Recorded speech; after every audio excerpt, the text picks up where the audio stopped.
di Sapa Indonesia Pagi hari ini.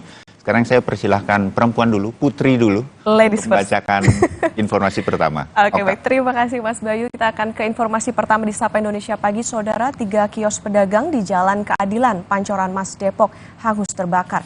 Penyebab kebakaran masih dalam penyelidikan kepolisian. Api dengan cepat membakar 3 kios milik pedagang di Jalan Keadilan, Pancoran Mas, Depok, Jawa Barat. Kencangnya angin dan banyaknya material yang mudah terbakar membuat api dengan cepat menghanguskan seluruh kios. Api baru dapat dipadamkan 2 jam kemudian setelah 12 unit pemadam kebakaran diterjunkan ke lokasi. Tidak ada korban jiwa dalam peristiwa ini. Tadi kami dapat info dari warga, itu sudah ada asap di luar. Pas ada asap itu kan buka, dia punya rolling ini, nggak tahu udah ada api. Pas ada api itu baru panggil pemadam. Untuk pas ada pemadam, nggak tahu api di dalam bisa merah. Api, ya ini jadi api ada dari belakang. Asal api dari mana sih Pak? Dari depan belum kelihatan. Oh, asal api dari mana Pak awalnya? Dari belakang asalnya. Dari ruko makanan berarti ya Pak? Ya, telur. Oh, ruko telur pertamanya. Seorang warga desa Pangkalan, Tangerang, Banten tewas usai terjebak di dalam rumah miliknya yang hangus terbakar. Dalam rekaman video amatir, sebuah bangunan rumah 2 lantai ludes terbakar. Saat memadamkan, petugas menemukan satu jasad pemilik rumah yang meninggal di lantai dasar. Polisi mendatangi lokasi kejadian untuk mengevakuasi serta melakukan penyelidikan.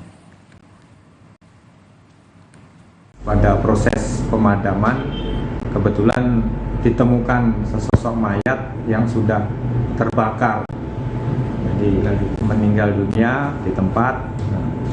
Rumah tersebut merupakan rumah tempat tinggal dan korban jenis laki-laki inisial A. Diduga karena lupa menarik rem tangan, sebuah bus Transjakarta menabrak sepeda motor dan taksi di depan terminal Lebak Bulus, Jakarta Selatan, Selasa malam. Sang sopir bus Transjakarta yang mengetahui kendaraannya meluncur dengan sendirinya berupaya menghentikan laju busnya seorang diri. Akibatnya sang sopir mengalami luka parah di bagian kepala dan kaki. Sementara bus yang meluncur tanpa sopir ini akhirnya menghantam sejumlah kendaraan lain yang ada di depannya. Sopir bus Transjakarta harus dievakuasi karena tergencet badan bus. Korban sudah dilarikan atau dibawa ke rumah sakit terdekat. Tangganya MRT itu yang di sini itu udah ngelihat bis ini jalan sama ada petugasnya. Saya nggak tahu sih itu sopir atau petugasnya. Saya kira ada sopirnya di dalam, ternyata nggak ada. Dan begitu udah turun, terus si sopir tuh atau si petugas Transjakarta tuh coba berhentiin pakai tangan sama pakai kakinya di lampu sini ke sebelah kiri. Karena udah semakin ngiri dan dia kegencet sama pagar penghalang ini. Ini bis kan keadaan berhenti. Iya. Cuman supir ini turun. Mesin masih hidup. Cuman lupa ngerem tangan kayaknya Pak. Oke. Jadi bisa celonong. Oh. Jadi ini pah motor juga. Dia ada motor di bawah nih. Kalau saya nggak nahan ini ya, habis ini motor Pak. Informasi berikutnya, seorang kernet truk tersetrum saat memindahkan kabel listrik milik PLN yang melintang. Korban terjatuh dari atas truk dan tak sadarkan diri. Kernet truk ini tak sadarkan diri setelah terjatuh tersetrum kabel listrik yang melintang di Kampung Sukamantri, Bekasi, Jawa Barat. Usai dievakuasi, kernet truk langsung dibawa ke rumah sakit terdekat. Menurut warga sekitar, peristiwa serupa pernah terjadi sebelumnya. Agar tidak membahayakan pengguna jalan dan warga, untuk sementara kabel tersebut diikat supaya tidak melintang di tengah jalan. Koneknya tuh naik mobil berlindung di kabel, jadi dia megang kabel, dia kesetrum Pak. Ini kejadian yang kedua kali Pak. Cuman kalau yang pertama nggak ada korban, ini yang kedua yang ada korban. Korban, bang. Ya, harapannya masih pengen dibenerin lah. Ini ngeri juga, takutnya ada korban lagi ya kan, kita nggak mau gitu. Pengennya segera dirapiin aja gitu. Peristiwa lain, saudara, polisi berhasil menangkap penusuk pasangan suami istri di kawasan Tebet, Jakarta Selatan. Pelaku mengaku ia sakit hati saat ditagih utang di depan umum. Sebelum melakukan aksinya, tersangka yang baru pulang dari tempat kerjanya pulang ke rumah untuk mengambil sebilah pisau. Pelaku kemudian menuju ke kediaman pasangan suami istri dan langsung mengunci rumah untuk menyerang keduanya. Sang suami meninggal dunia, sementara sang istri saat ini kondisinya kritis dan tengah dirawat di rumah sakit. Penganiayaan ini adalah akibat dari penyampaian perkataan dari pihak istri korban, yang korban H ini menyampaikan pada pelaku EY, ER, yang mana dalam penyampaiannya menyinggung perasaan dan disampaikan di depan umum. Objeknya adalah masalah hutang piutang sebesar kurang lebih 2 juta rupiah. Sorotan lain, Saudara, Pomdam Jaya telah menetapkan anggota Pas Pampres dan 2 anggota TNI lainnya sebagai tersangka dalam kasus penganiayaan warga hingga tewas. Dan Pomdam Jaya menyebut sebenarnya ada 2 orang yang menjadi korban penculikan. Komandan Polisi Militer Kodam Jaya, Kolonel Irsyad Hamdi B. Anwar menyebut selain Imam Mashkur ada 1 orang lain yang juga diculik. Namun 1 korban ini dilepas karena mengalami gangguan kesehatan cukup berat. Dari hasil penyelidikan, ketiga tersangka berasal dari 1 wilayah yang sama. Meski pelaku dan korban tidak saling mengenal, ketiga tersangka mengetahui aktivitas komunitas yang diikuti korban. Pomdam Jaya memastikan tidak ada impunitas atau pembebasan dari hukuman bagi ketiga pelaku. Jika terbukti prajurit TNI yang melakukan pelanggaran pidana dapat dijatuhi hukuman berat. Menjadi korban, ada 1 juga korban yang diculik. Sebenarnya yang diculik itu 2 orang. Tapi yang 1 dilepas di sekitar tol Cikeas, atau ya di sekitar tol Cikeas itu dia dilepas karena mendapati korban ini sudah kondisinya agak nafasnya udah susah. Karena ketakutannya kira korban yang 1 dilepas. Nah, itu juga kita periksa sebagai saksi. Informasi selengkapnya kasus pembunuhan warga oleh anggota TNI akan kami hadirkan dalam Dialog Sapa Indonesia Pagi segmen selanjutnya. Kini kita ke informasi selanjutnya. Gugatan, Saudara, untuk kasus pelemparan tinja ke rumah tetangga masih berjalan, namun pelaku, Mas Riah, kembali berulah. Ia kini kerap menghalang-halangi proses renovasi rumah yang dilakukan oleh penggugat, Wiwi. Bukan perkara mudah bagi Wiwi untuk melakukan renovasi rumah di Kabupaten Sidoarjo, Jawa Timur. Wiwi sebelumnya mendapatkan bantuan anggaran dari Bupati Sidoarjo untuk merenovasi rumah. Rencananya pintu rumah yang sedianya berhadapan dengan rumah Mas Riah kini dipindah ke bagian samping rumah. Pemindahan atas usulan Bupati ini dimaksudkan agar konflik antara keluarga Wiwi dan Mas Riah tidak terus berlanjut. Namun sayang, Mas Riah diduga masih berulah dengan menghalang-halangi jalan akses menuju rumah Wiwi. Pulangnya mulai dia nggak tahu. Pulangnya dihadang sama bapak, kiri kanan sama sepeda motornya itu ditaruh ke depannya itu. Sebelumnya Mas Riah sempat dilaporkan ke polisi lantaran melakukan pelemparan tinja ke rumah Wiwi hingga menimbulkan keresahan. Pelaku sempat dibui selama 1 bulan. Jack Robi, Kompas TV, Sidoarjo, Jawa Timur. Yang juga jadi sorotan di Sapa Indonesia Pagi, Saudara, akibat kebakaran yang melanda tempat pembuangan akhir sampah Sarimukti di Kabupaten Bandung Barat, sejumlah tempat pembuangan sampah liar bermunculan. Warga di sekitar TPS sampah liar khawatir jika terus dibiarkan sampah akan semakin menumpuk dan menyebabkan penyakit. Tempat pembuangan sampah liar terlihat di sejumlah titik di Jalan Raya Kopo Katapang, Kabupaten Bandung, Jawa Barat. Meski sudah ada larangan membuang sampah sembarangan, warga tetap saja melakukan pembuangan sampah di lokasi tersebut. Bermunculannya tempat pembuangan sampah liar ini disebabkan terkendalanya pengangkutan sampah akibat kebakaran di TPA Sarimukti yang masih belum padam. Tercatat ada 3 titik tempat pembuangan sampah liar di sepanjang jalan ini. 1 mingguan itu kenapa nggak diangkut katanya? Akan lagi kebakaran di TPS Sarimukti ya? Iya. Oh, Imbas Sarimukti ini? Iya. Ini mengganggu nggak dengan kondisi penumpukan sampah? Ya mengganggu. Mengganggu ya. Emang biasanya di sini berapa kali diangkutnya berapa hari sekali gitu? 3 hari sekali. 3 hari sekali biasanya. Ya. Ini udah 1 minggu lebih. Ya. Ini kalau diangkut berapa truk, Kak? Kali 2. 2 truk ya. Ini setiap hari terus numpuk, Kak? Iya. Saudara, polisi menangkap selebgram asal Palembang, Sumatera Selatan berinisial AP dalam kasus jaringan narkoba internasional. Ada 6 mobil mewah yang disita. Selebgram ini diduga adalah istri seorang bandar narkoba yang tengah ditahan. Kami akan kembali dengan laporan selengkapnya. Usai jeda, tetap bersama kami di Sapa Indonesia Pagi.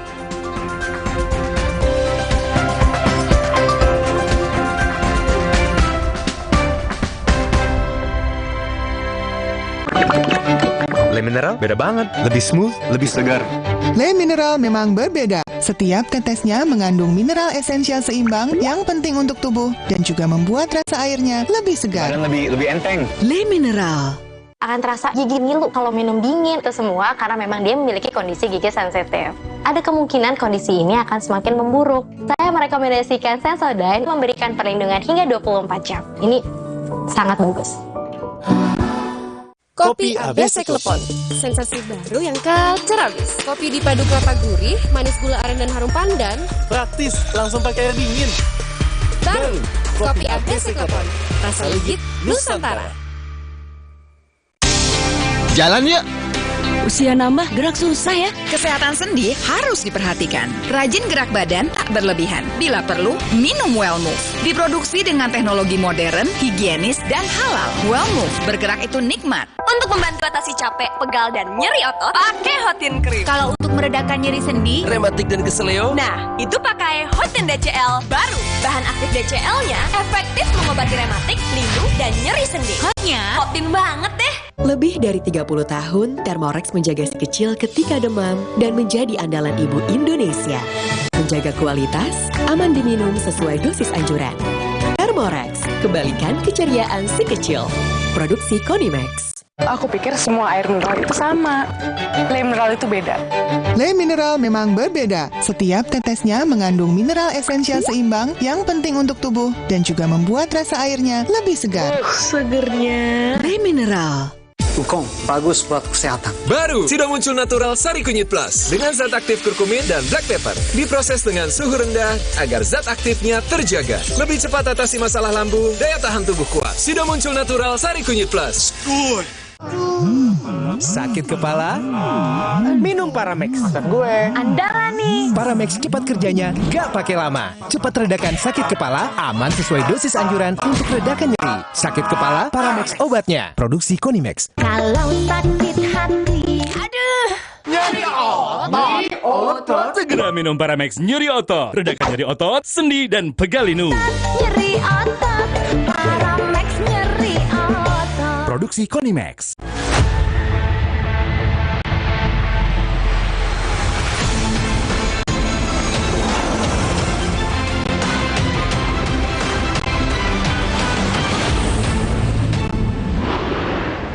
Aku pikir semua air mineral itu sama. Le Mineral itu beda. Le Mineral memang berbeda. Setiap tetesnya mengandung mineral esensial seimbang yang penting untuk tubuh dan juga membuat rasa airnya lebih segar. Segernya. Le Mineral. Hey, ada madu teja sase, madu teja sase, sehat berstamina. Banyak manfaatnya. Madu teja saset, enak sehatnya. Niatku madu TJ hitam pahit dengan kualitas madu TJ plus manfaat ekstra herbal. Niatku demi anakku. Niatku demi istriku.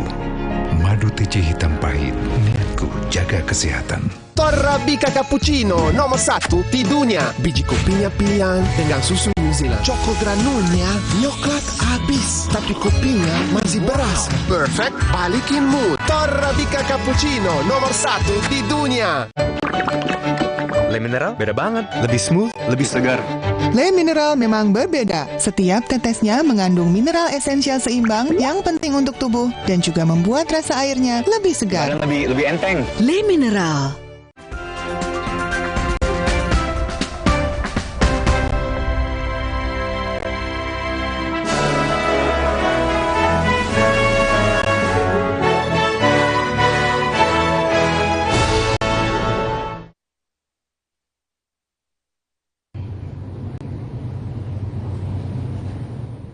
Pengadilan Negeri Depok, Jawa Barat menggelar dialog interaktif implementasi Peraturan Mahkamah Agung Nomor 7 Tahun 2022 guna memaksimalkan fungsi pengadilan.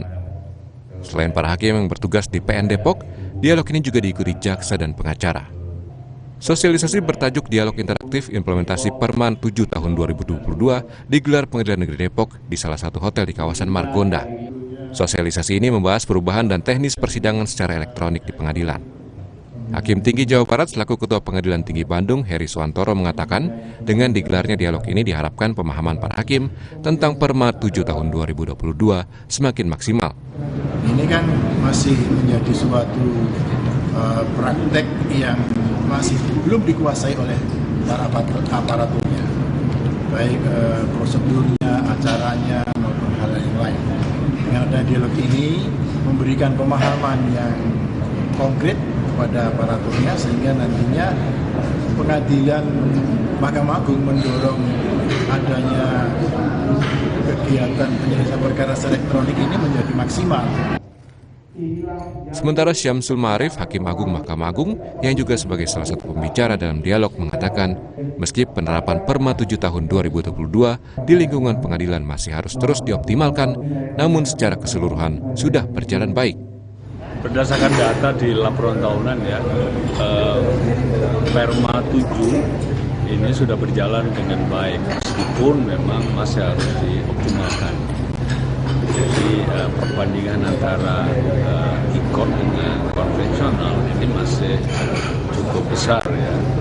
Tetapi melihat laporan dari tahun ke tahun itu perkembangannya sekitar 13-14%. Agar Perma 7 Tahun 2022 semakin maksimal, sosialisasi harus terus dilakukan. Hidayatul Mulyadi, Kompas TV, Depok, Jawa Barat.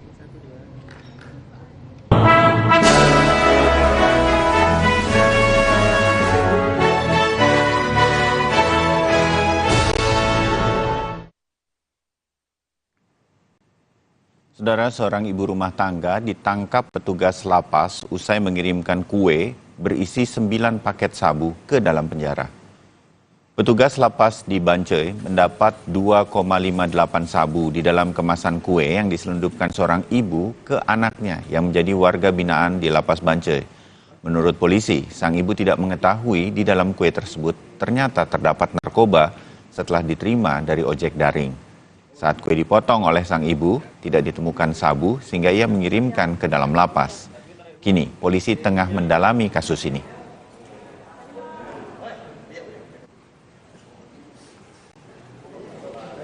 Jadi modusnya adalah yang bersangkutan menyuruh ibunya sendiri, GA itu menyuruh ibunya sendiri untuk mengirim kue.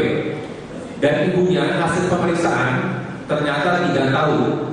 Jadi ibunya dikirim lewat ojek online. Tadinya ibunya nggak mau mengirim karena takutnya ada apa-apa, dan ibunya memotong sendiri. Jadi ibunya memotong kue itu menjadi 10 bagian dan di dalam kuenya tidak ada apa-apa.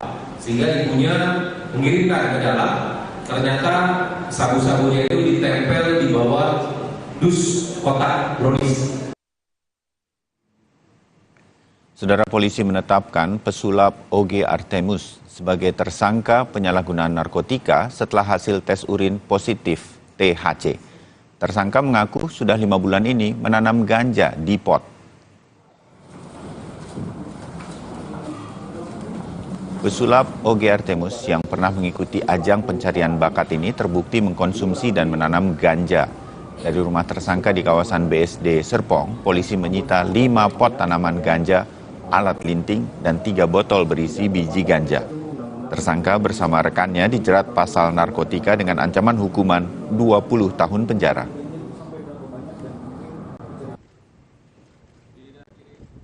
Seberat 0,58 gram, 13 puntung ganja, 1 alat linting ganja, 1 alat grinder, 10 pack papir atau kertas rokok, dan 1 pack pupuk hidroponik. Dari pengakuan tersangka sudah melakukan aktivitas menanam ganja di dalam rumahnya kurang lebih selama 5 bulan dari bulan Maret 2023. Saudara, kita ke Lampung. Ditres Narkoba Polda Lampung menangkap selebgram asal Palembang, Sumatera Selatan berinisial AP dalam kasus jaringan narkoba internasional. Penangkapan terhadap AP dikonfirmasi Polda Lampung.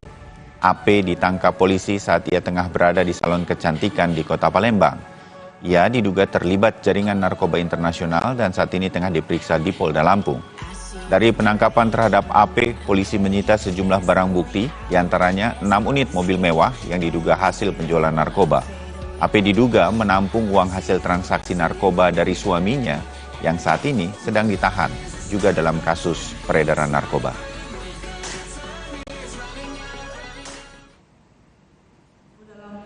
Melalui Direktorat Narkoba telah melakukan penangkapan terhadap selebgram atas nama dengan inisial APT, di mana yang bersangkutan terlibat dalam jaringan internasional narkotika. Nah, kalau untuk barang bukti yang diamankan ada nggak sih, Bu? Ya, ada barang bukti yang diamankan. Saat ini ada 6 jenis mobil, di mana di antaranya adalah mobil mewah, ada Alphard, ada Mercy, ada Jaguar, dan juga ada Innova dan Pajero. Untuk pelaku sendiri saat ini berada di Polda Lampung atau masih di mana ditahannya, Bu? Saat ini masih ada di Polda Lampung. Saudara, saat ini kita sudah bersama dengan jurnalis Kompas TV, Roma Afria Idam, yang berada di Bandar Lampung untuk menyampaikan update atau perkembangan terkini dari kasus mengenai selebgram yang ditangkap. Roma, selamat pagi. Informasi mengenai selebgram AP ini ternyata bekerja sama dengan suaminya yang kini tengah ditahan untuk kasus narkoba juga. Seperti apa persis informasinya, Roma? Ya, selamat pagi Bayu dan juga saudara, bahwasanya pihak Polda Lampung membenarkan telah menangkap selebgram berinisial AP begitu, di mana selebgram ini ditangkap di Palembang, Sumatera Selatan. Saat dilakukan pemeriksaan bahwasanya AP selebgram ini ikut dalam jaringan narkoba internasional. Terkait dengan dugaannya, di mana pihak kepolisian juga mengamankan 6 unit mobil mewah seperti Innova, Jaguar, BMW, dan juga Alphard dan juga Pajero begitu. Dari hasil dugaan sementara bahwasanya selebgram AP ini merupakan ikut dalam jaringan narkoba internasional, di mana AP ini diduga menyimpan uang hasil tindak pidana peredaran narkoba atau penjualan narkoba yang dikendalikan oleh suaminya di dalam lapas Nusa Kambangan. Tapi terkait hal tersebut secara persisnya pihak kepolisian bahwasan sampai saat ini belum bisa merincikan secara pasti kronologi hasil penyidikan sementara. Namun dugaan sementara memang selebgram AP ini merupakan terjerat TPPU sendiri, Bayu. Ya, Roma, apalagi yang menurut kepolisian akan digali dari AP yang saat ini sudah ditahan? Iya, Bayu dan juga saudara, tentunya pihak penyidik Polda Lampung saat ini masih terus melakukan proses penyidikan atas kasus ini, di mana AP sendiri selebgram ini telah dilakukan penahanan di Polda Lampung beserta dengan informasinya bahwasanya dugaannya sang suami pun juga saat ini berada di Polda Lampung untuk dilakukannya proses penyidikan lebih lanjut, di mana pihak kepolisian tentunya akan mengungkap kasus ini sampai tuntas begitu, Bayu. Baik, Roma Afria Idam, terima kasih laporan Anda pagi hari ini dari Polda Lampung. Saudara, kami masih akan melanjutkan Sapa Indonesia Pagi. Setelah jeda, kami akan hadirkan informasi mengenai Pomdam Jaya yang telah menetapkan ada 1 anggota Pas Pampres dan 2 anggota TNI sebagai tersangka. Ini untuk kasus penganiayaan warga hingga tewas. Bagaimana mengawal penanganan kasus ini agar terbuka dan bisa diawasi publik? Nanti akan kami hadirkan pula dialognya.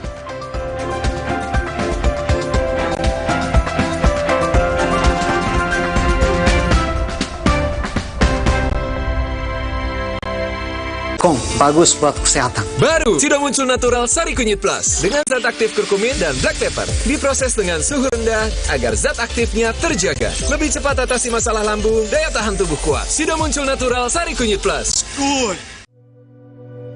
Diceritakan saya, kenapa setiap minum dingin, saya merasa ngilu. Itu semua karena memang dia memiliki kondisi gigi sensitif. ada kemungkinan kondisi ini akan semakin memburuk. Saya merekomendasikan Sensodyne teruji secara klinis untuk menenangkan gigi yang sedang ngilu dan memberikan perlindungan hingga 24 jam. Sehingga kamu tidak perlu ragu lagi untuk mengonsumsi makanan dan minuman yang kamu suka. Ini sangat bagus. Aduh, panas dalam nih. Atau tenggorokan kering. Apa sariawan? Bau mulut lagi, cewek bisa kabur. Aku ada adem sari. Cepat ademnya, adem sari. Aku pikir semua air mineral itu sama. Le mineral itu beda. Le mineral memang berbeda. Setiap tetesnya mengandung mineral esensial seimbang yang penting untuk tubuh dan juga membuat rasa airnya lebih segar. Segernya. Le mineral. Barang tiket.com, liburanku selalu jadi yang terindah. Banyak pilihan hotel, villa favorit, dan tiket pesawat kemanapun. Promonya melimpah, tiket.com jamin harga termurah. Kan tiketmu sekarang. Kopi ABC Klepon, sensasi baru yang culture abis. Kopi dipadu kelapa gurih, manis gula aren dan harum pandan. Praktis, langsung pakai air dingin. Baru, Kopi ABC Klepon, rasa legit Nusantara. Alergi, jontor nih. Aku biduran, obatnya yang depannya Indal CTN, bisa dibeli tanpa resep dokter. Indal CTN, komposisi anti alerginya redakan alergi. Indal CTN. Luka, memar di kulit. Sakit. Pegal ini nyeri sendi, butuh dipijit. Sakit. Gak usah ngeluh kalau sakit, pakai Herba Wahid. Herba Wahid, minyak herbal berkhasiat. Herba Wahid, minyak gosok, urut dan pijit. Wahid. Lebih dari 30 tahun, Thermorex menjaga si kecil ketika demam dan menjadi andalan ibu Indonesia. Menjaga kualitas, aman diminum sesuai dosis anjuran. Thermorex, kembalikan keceriaan si kecil. Produksi Konimax. Diceritakan saya, kenapa setiap minum dingin, saya merasa ngilu. Itu semua karena memang dia memiliki kondisi gigi sensitif. Ada kemungkinan kondisi ini akan semakin memburuk. Saya merekomendasikan Sensodyne teruji secara klinis untuk menenangkan gigi yang sedang ngilu dan memberikan perlindungan hingga 24 jam. Sehingga kamu tidak perlu ragu lagi untuk mengonsumsi makanan dan minuman yang kamu suka. Ini sangat bagus. Industri ekonomi kreatif dan UMKM memiliki peran penting dalam pertumbuhan ekonomi daerah maupun nasional. Pemerintah Kota Malang terus berupaya mengembangkan ekosistem kreatif dan UMKM melalui Malang Creative Center. Upaya apa saja yang dilakukan pemerintah Kota Malang dalam mewujudkan Malang Kota Kreatif? Apa saja dukungan yang diberikan untuk UMKM? Ikuti selengkapnya dalam Bincang Kita, Rabu 30 Agustus, pukul 9:30 pagi di Kompas TV. Dipersembahkan oleh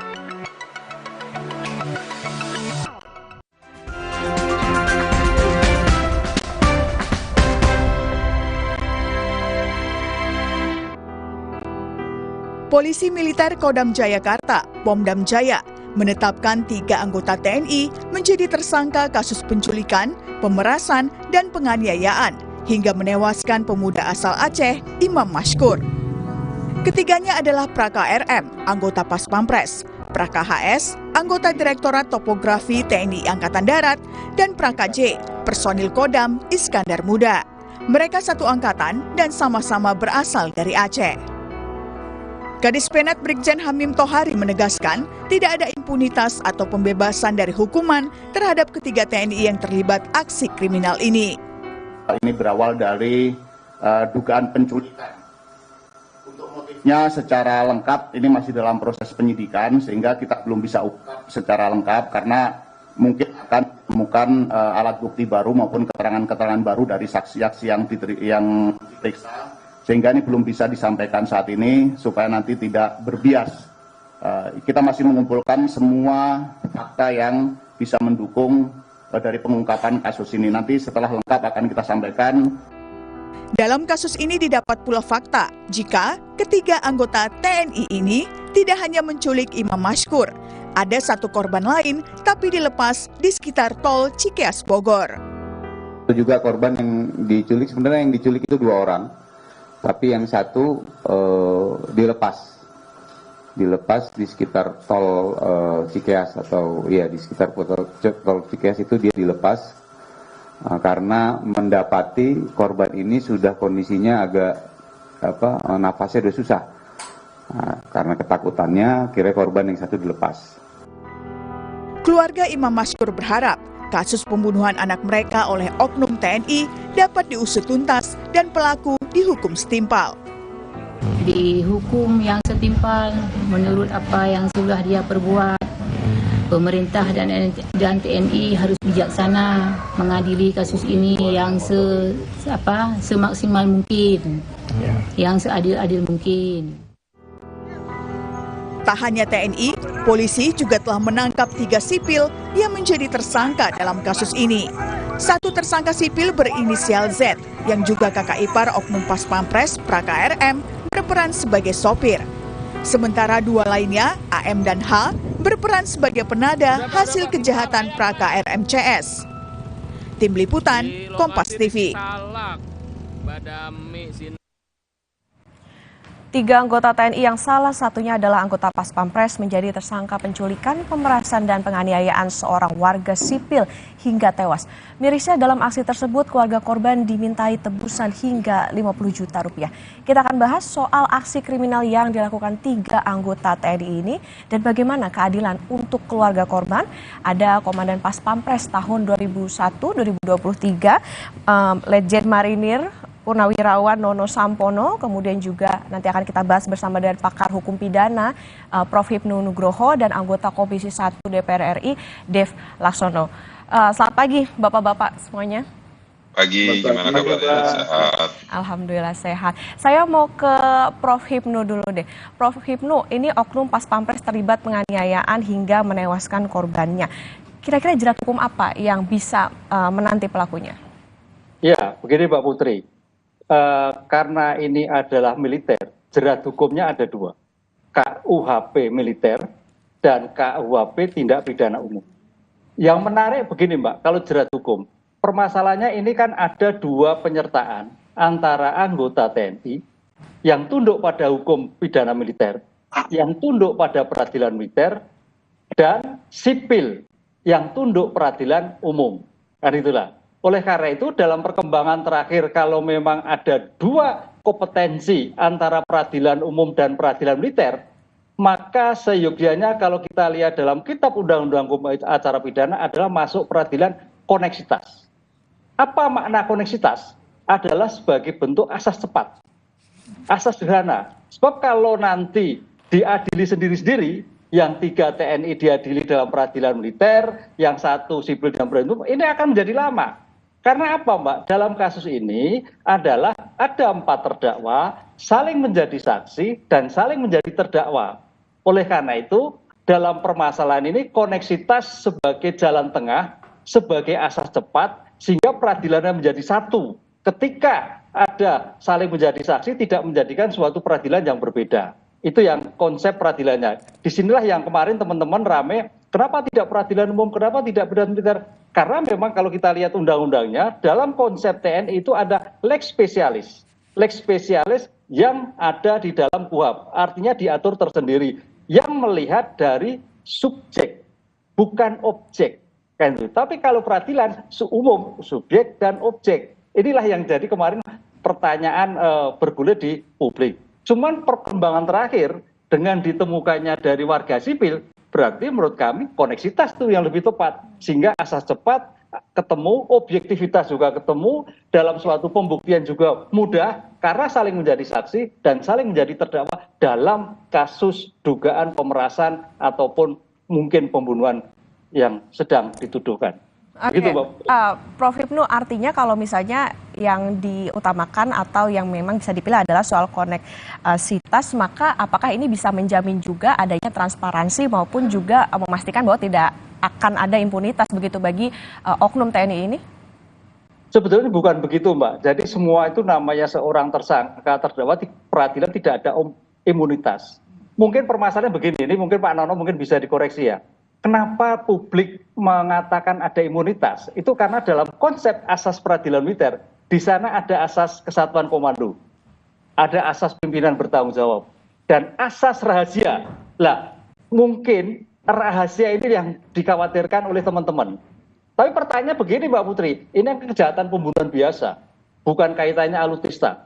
bukan kaitannya suatu rahasia tentang suatu dugaan pertempuran. Jadi nggak masalah, karena objeknya adalah objek peradilan umum, yaitu dugaan pemerasan yang berakibat pembunuhan. Jadi tidak ada perlu kekhawatiran, tidak ada komunitas.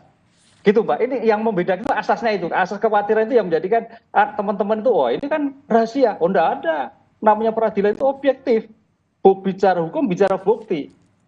Begitu Mbak Putri. Oke, berarti bisa dipastikan seharusnya peradilan ini terbuka ya, Prof. Ibnu?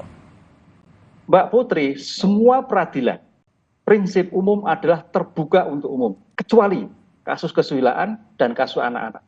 Jadi tidak ada kekhawatiran sebagai bentuk ketidaktransparan. Karena apa? Di dalam peradilan aspek mendengar itu penting. Aspek objektif itu suatu yang harus. Aspek sharing dengan para terdakwa itu merupakan yang diutamakan. Dengan demikian, saya kira tidak ada kekhawatiran kalau memang ketiga asas yang ada, asas pimpinan bertanggung jawab, asas komando, asas rahasia, tidak ada terkait, saya kira tidak ada suatu permasalahan yang ditakutkan. Oke, saya mau ke Pak Nono nih. Pak Nono, ini kan tanggapannya ya Pak ya, tanggapannya ini kan melibatkan oknum Pas Pampres, kemudian juga lagi-lagi ini ada desakan supaya persidangannya ini, peradilannya ini bisa terbuka. Seperti apa Pak Nono melihatnya? Ya, saya setuju dengan apa yang disampaikan oleh Prof. Ibnu tadi. Memang banyak ada kekhawatiran terhadap Undang-Undang 31 tahun 1997 tentang peradilan militer, karena itu dibuat pada saat Orde Baru. Tetapi ada juga undang-undang yang mengikat, yaitu Undang-Undang 34 tentang TNI. Di situ juga dinyatakan bahwa apabila seorang anggota TNI atau prajurit melanggar, ya dia harus tunduk pada dua, memang tadi yang disampaikan. Kalau pelanggaran pidana militer, maka harus di dalam lingkup pengadilan militer. Tapi kalau pidana umum, ya dia juga harus tunduk kepada pidana umum. Nah, Undang-Undang 34 ini memang mengatur seperti itu. Jadi saya setuju tadi yang disampaikan oleh Prof. Ibnu bahwa yang tepat adalah dibuat pengadilan koneksitas, jadi terbuka untuk umum. Sebenarnya pengadilan militer juga terbuka, sepanjang tadi sudah disampaikan oleh Prof. Ibnu ada hal-hal yang bersifat khusus. Toh juga pengadilan umum juga kan tertutup kalau itu menyangkut anak, asusila. Nah, saya kira itu yang pertimbangan-pertimbangan tertentu. Jadi saya kira kasus ini sudah terbuka seperti itu dan menyangkut juga orang sipil. Jadi ya tepatnya adalah pengadilan koneksitas. Saya kira itu yang jalan yang ditempuh. Oke, sekarang saya mau ke Bang Dev. Bang Dev, kasus ini melibatkan oknum TNI, Bang Dev. Nah, DPR lihatnya ada apa nih sama TNI? Kenapa sampai ada oknum Pas Pampres maupun juga oknum prajurit TNI yang bahkan mereka terpikir begitu untuk bisa berpura-pura jadi polisi, untuk bisa memeras, bahkan menganiaya korbannya ini. Silakan Bang Dev.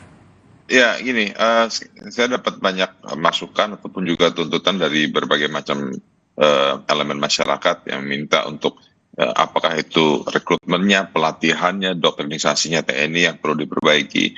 Ya, sekarang ini di era informasi terbuka, ya kita tuh selalu ingin mencoba sistem yang terbaik. Nah, sekarang sistem yang ada itu memang sudah cukup sempurna untuk menjalankan fungsi yang ada. Nah, kan tapi kalau memang ada kejadian kekurangan 1-2 hal, lalu ada kelalaian daripada 1-2 personel, itu jangan langsung dianggap disalahkan pada institusi secara keseluruhan. Bila mana memang ada yang perlu diperbaiki, tentu kita sangat dukung. Namanya itu adalah perubahan zaman, hal-hal yang beradaptasi dengan kondisi terkini, ya itu adalah hal yang lumrah. Ya, kita aja sekarang sudah masuk di era digitalisasi. Dahulu kita tidak pernah berpikir kita bisa melakukan live di beberapa tempat yang berbeda dengan sangat mudah hanya menggunakan laptop.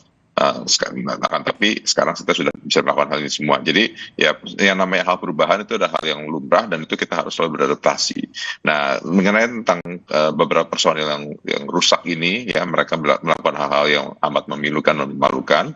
Ya ini tentu menjadi pelajaran untuk TNI bisa memperbaiki internal, memperbaiki pengawasan, memperbaiki kesejahteraannya tentunya daripada prajurit TNI. Kenapa yang harus kita juga lebih dalam pelajari itu mereka itu tega, rela, dan berani melakukan hal tersebut. Itu kenapa? Apakah karena mereka itu merasa dengan seragam dan juga dengan pendidikan dan pengalaman yang mereka miliki, mereka bisa melakukan pemerasan semaunya, atau memang karena mereka terdesak karena kebutuhan ekonomi, sehingga tidak ada lagi opsi lain untuk mereka menutupi kebutuhan mereka dengan melakukan hal tersebut. Nah, ini yang tentu harus menjadi koreksi.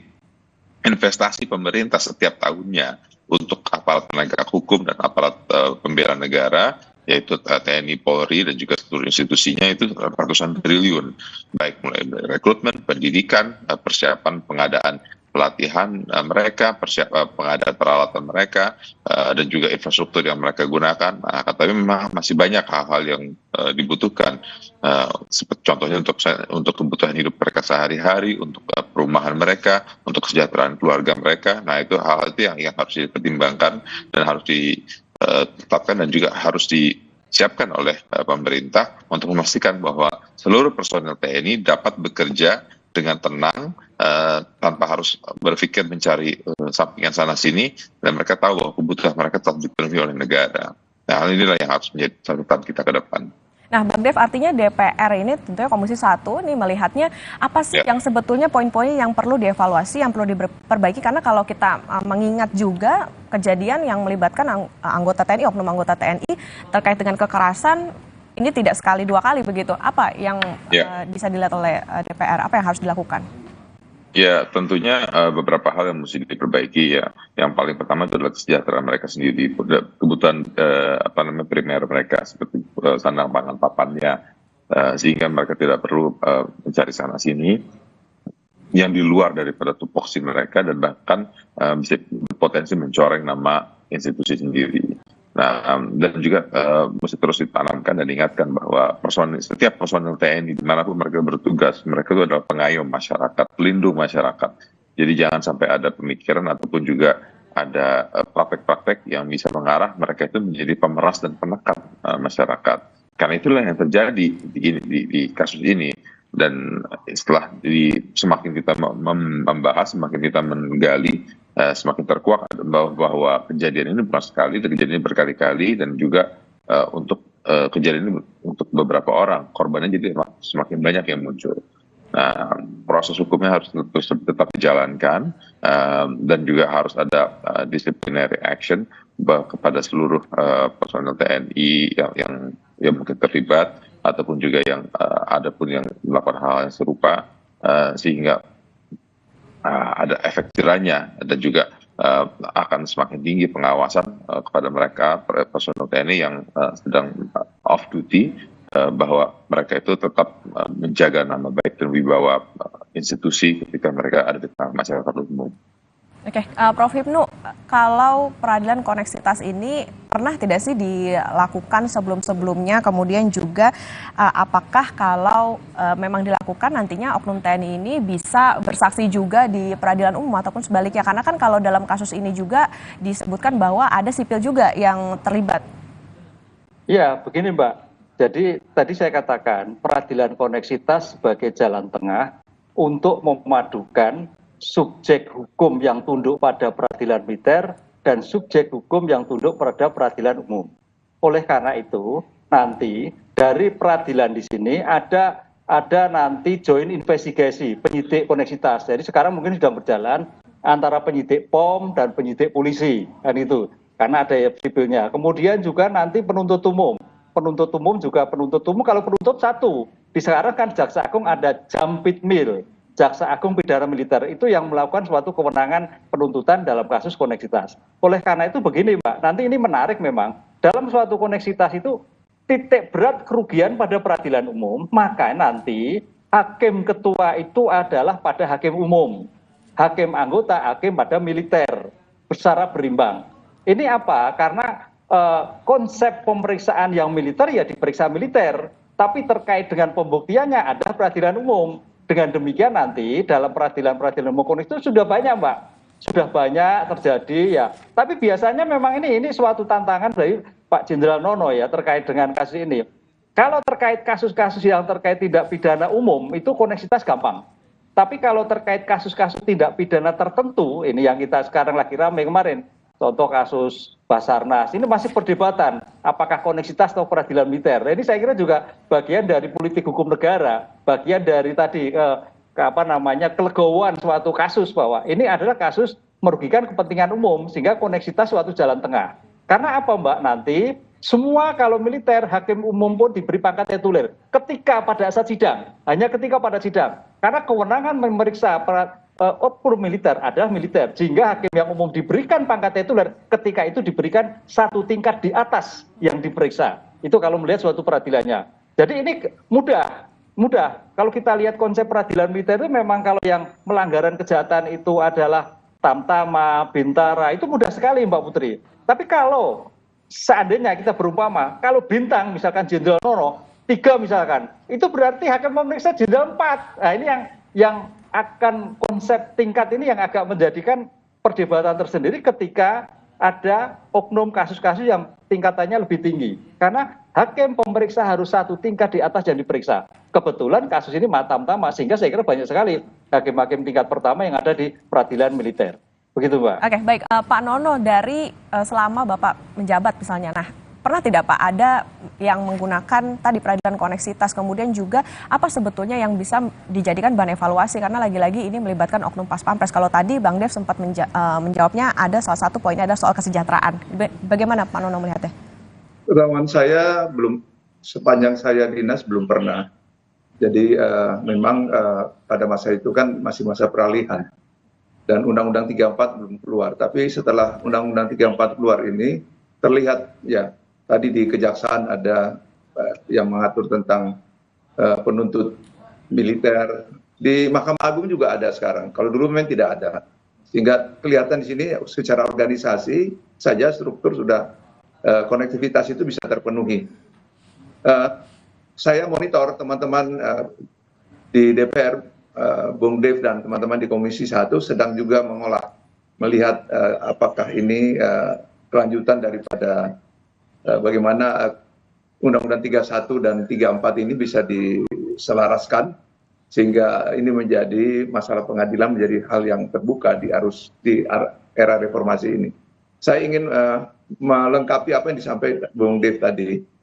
Jadi memang benar, sepanjang saya menjadi Komandan Pas Pampres, ini bukan saya mau mentoleransi perbuatan itu tetap menjadi perbuatan yang harus dihukum seberat-beratnya, karena bukan hanya sebagai pribadi anggota, tetapi juga mempermalukan institusi. Jadi tetap harus dihukum, bahkan rasanya lebih berat dibandingkan dengan kalau orang sipil atau orang umum melanggar. Menyangkut masalah kesejahteraan tadi, memang upaya negara untuk memenuhinya memang tidak bisa dalam kondisi sekarang ini bisa sekaligus, karena pengalaman saya misalnya perumahan saja tidak sampai 60% prajurit Pas Pampres itu tinggal di luar karena asrama yang ada ini tidak mencukupi, yang lama-lama sudah tidak mungkin lagi karena di sebagian ada yang masih ditempati purnawirawan dan seterusnya, kemudian organisasi juga membesar, dan jadi terus-menerus ini yang menjadi persoalan kita, sehingga pengawasan memang terhadap terutama anggota yang di luar ini agak sedikit longgar, walaupun setiap pagi ada apel, sore pulang apel, ada dibikin shift, 3 shift, ada yang siaga, ada yang aktif, dan ada yang istirahat tapi latihan. Nah, ini semua sebenarnya kalau dilihat pengawasan secara organik, struktur organisasi satuan ini berjalan. Tentang pendidikan mereka mengalami masalah-masalah pembekalan tentang bukan hanya sekedar fisik, tapi mengenai kepribadian, mental, ideologi juga diberikan pelajaran. Jadi dasar utama adalah Sumpah Prajurit, Sabta Marga, dan 8 wajib TNI. Dalam 8 wajib TNI, wajib TNI itu menolong rakyat dalam kesulitan. Tidak boleh menyakiti hati rakyat. Itu ada dalam poin-poinnya itu, 8 wajib TNI. Dan sekarang ini setahu saya, karena saya juga bekas gubernur Akademi Militer dan Danjen Akademi TNI, ada muatan tentang HAM, hak asasi manusia, yang memang juga diberikan pelajaran. Sehingga biasanya dalam menjelang pratugas untuk bertugas saja ini menjadi bagian penting agar nanti di lapangan jangan sampai terjadi pelanggaran-pelanggaran HAM. Jadi secara organisasi sebenarnya ini TNI sudah, tetapi dari sekian banyak orang, ya apalagi peluang seperti yang tadi saya sampaikan, tidak mungkin dia menutup, tidak berinteraksi dengan masyarakat, dengan teman, dengan sejawat. Nah, kalau kita lihat kembali lagi ya, pertanyaan besar adalah korbannya dari Aceh, 3 pelaku dari Aceh, ini pertama. Aneh kan? Ada apa kok? Harusnya kan dengan latar belakang kultural satu suku ini ada ikatan emosional, itu satu. Yang kedua, yang korban ini saya, tapi faktanya bahwa yang bersangkutan juga menjual obat-obat secara ilegal, walaupun di cover dengan alat-alat kosmetik. Baik. Nah, ini masalah, sehingga ini menjadi ruang mungkin terjadi. Ya, jadi mungkin nanti akan ada pendalaman dari penyidik seperti apa nanti, apalagi terlibatnya orang sipil. Ya, baik. Nah, nanti kan ada ketahuan yang hidup yang dilepas itu, korban yang dilepas di jalan tol. Saya kira ini juga menjadi simpul-simpul untuk membuka kasus ini. Jadi saya kira ini menjadi catatan kita bersama, dan ini yang kedua kali yang bersangkutan diculik, yang kedua kali, yang lalu oleh temannya dibayar 13 juta atau 12 juta. Nah, sekarang di 50 juta. Nah, mungkin karena penyiksaan, penganiayaan yang begitu berat sehingga mengakibatkan yang bersangkutan menjadi korban, meninggal. Nah, ini menjadi persoalan. Baik. Baik, Pak Nono. Ya, baik, Pak Nono. Nah, yang jadi sorotan juga adalah bagaimana nanti saya mengantisipasi karena ini menyangkut obat-obat ilegal. Ya.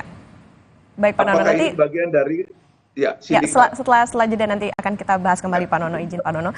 Ya, saudara, yang juga jadi sorotan adalah bagaimana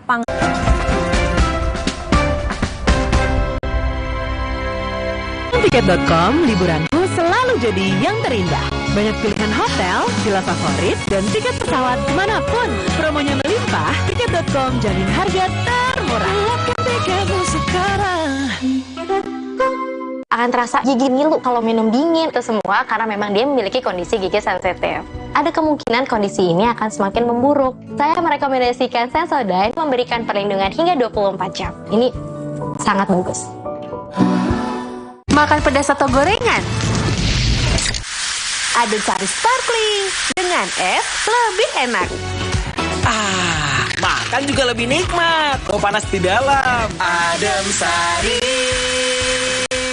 Sido muncul berpengalaman 70 tahun mengolah herbal dan varian produk yang paling lengkap. Inovasi terbaru, tolak angin soft capsule. Kami percaya Sido muncul. Kalau masuk angin, orang pintar minum tolak angin. Inovasi baru dari Hotin. Hotin Go. Oles, go. Roll on, go. Pijat, go. Nggak sentuh langsung, nggak bikin tangan panas. Hotin Go. Hotnya in, langsung go. Hotin Go dilengkapi aplikator roll on dan pijat. Hentak agar krimnya turun. Oles, go. Roll on, go. Pijat, go. Nggak sentuh langsung, nggak bikin tangan panas. Nggak enak? Iya, kayak ada manis-manisnya. Le Mineral memang berbeda. Setiap tetesnya mengandung mineral esensial seimbang yang penting untuk tubuh dan juga membuat rasa airnya lebih segar. Le Mineral. Di mananya penasehatku ini? Makan gaji buta aja kerjanya. Halo, kasih inilah. Apa? Jadi kan aku tadi kesini itu naik angkot. Terus di sebelah aku itu ada orang botak kayak yang mulia ini. Bang supir, ini kau kerja tapi nggak kerja halal kau ini, gue bilang kan. Masa kerja bawa tuyul, gue bilang gitu. Gelap, berantemnya aku. Kita harus punya etika baik di dunia nyata maupun dunia maya, biar kau tahu ya. Kitab yang mulia. Menjaga etika itu bukan cuma di dunia nyata, tapi juga di dunia maya. Karena pada dasarnya kita sama-sama berinteraksi dengan manusia. Tata krama yang harus dijaga saat bermedia sosial antara lain, jangan menyebarkan hoax, menghargai keberadaan orang lain, jangan kasar saat berkomentar, dan jangan memposting karya orang lain tanpa izin atau mencantumkan sumber.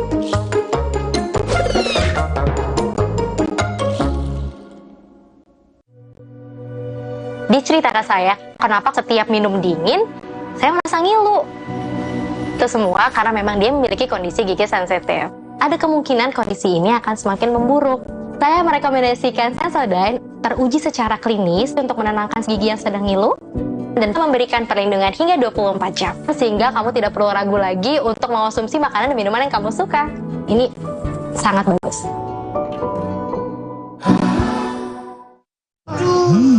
Sakit kepala? Minum Paramex.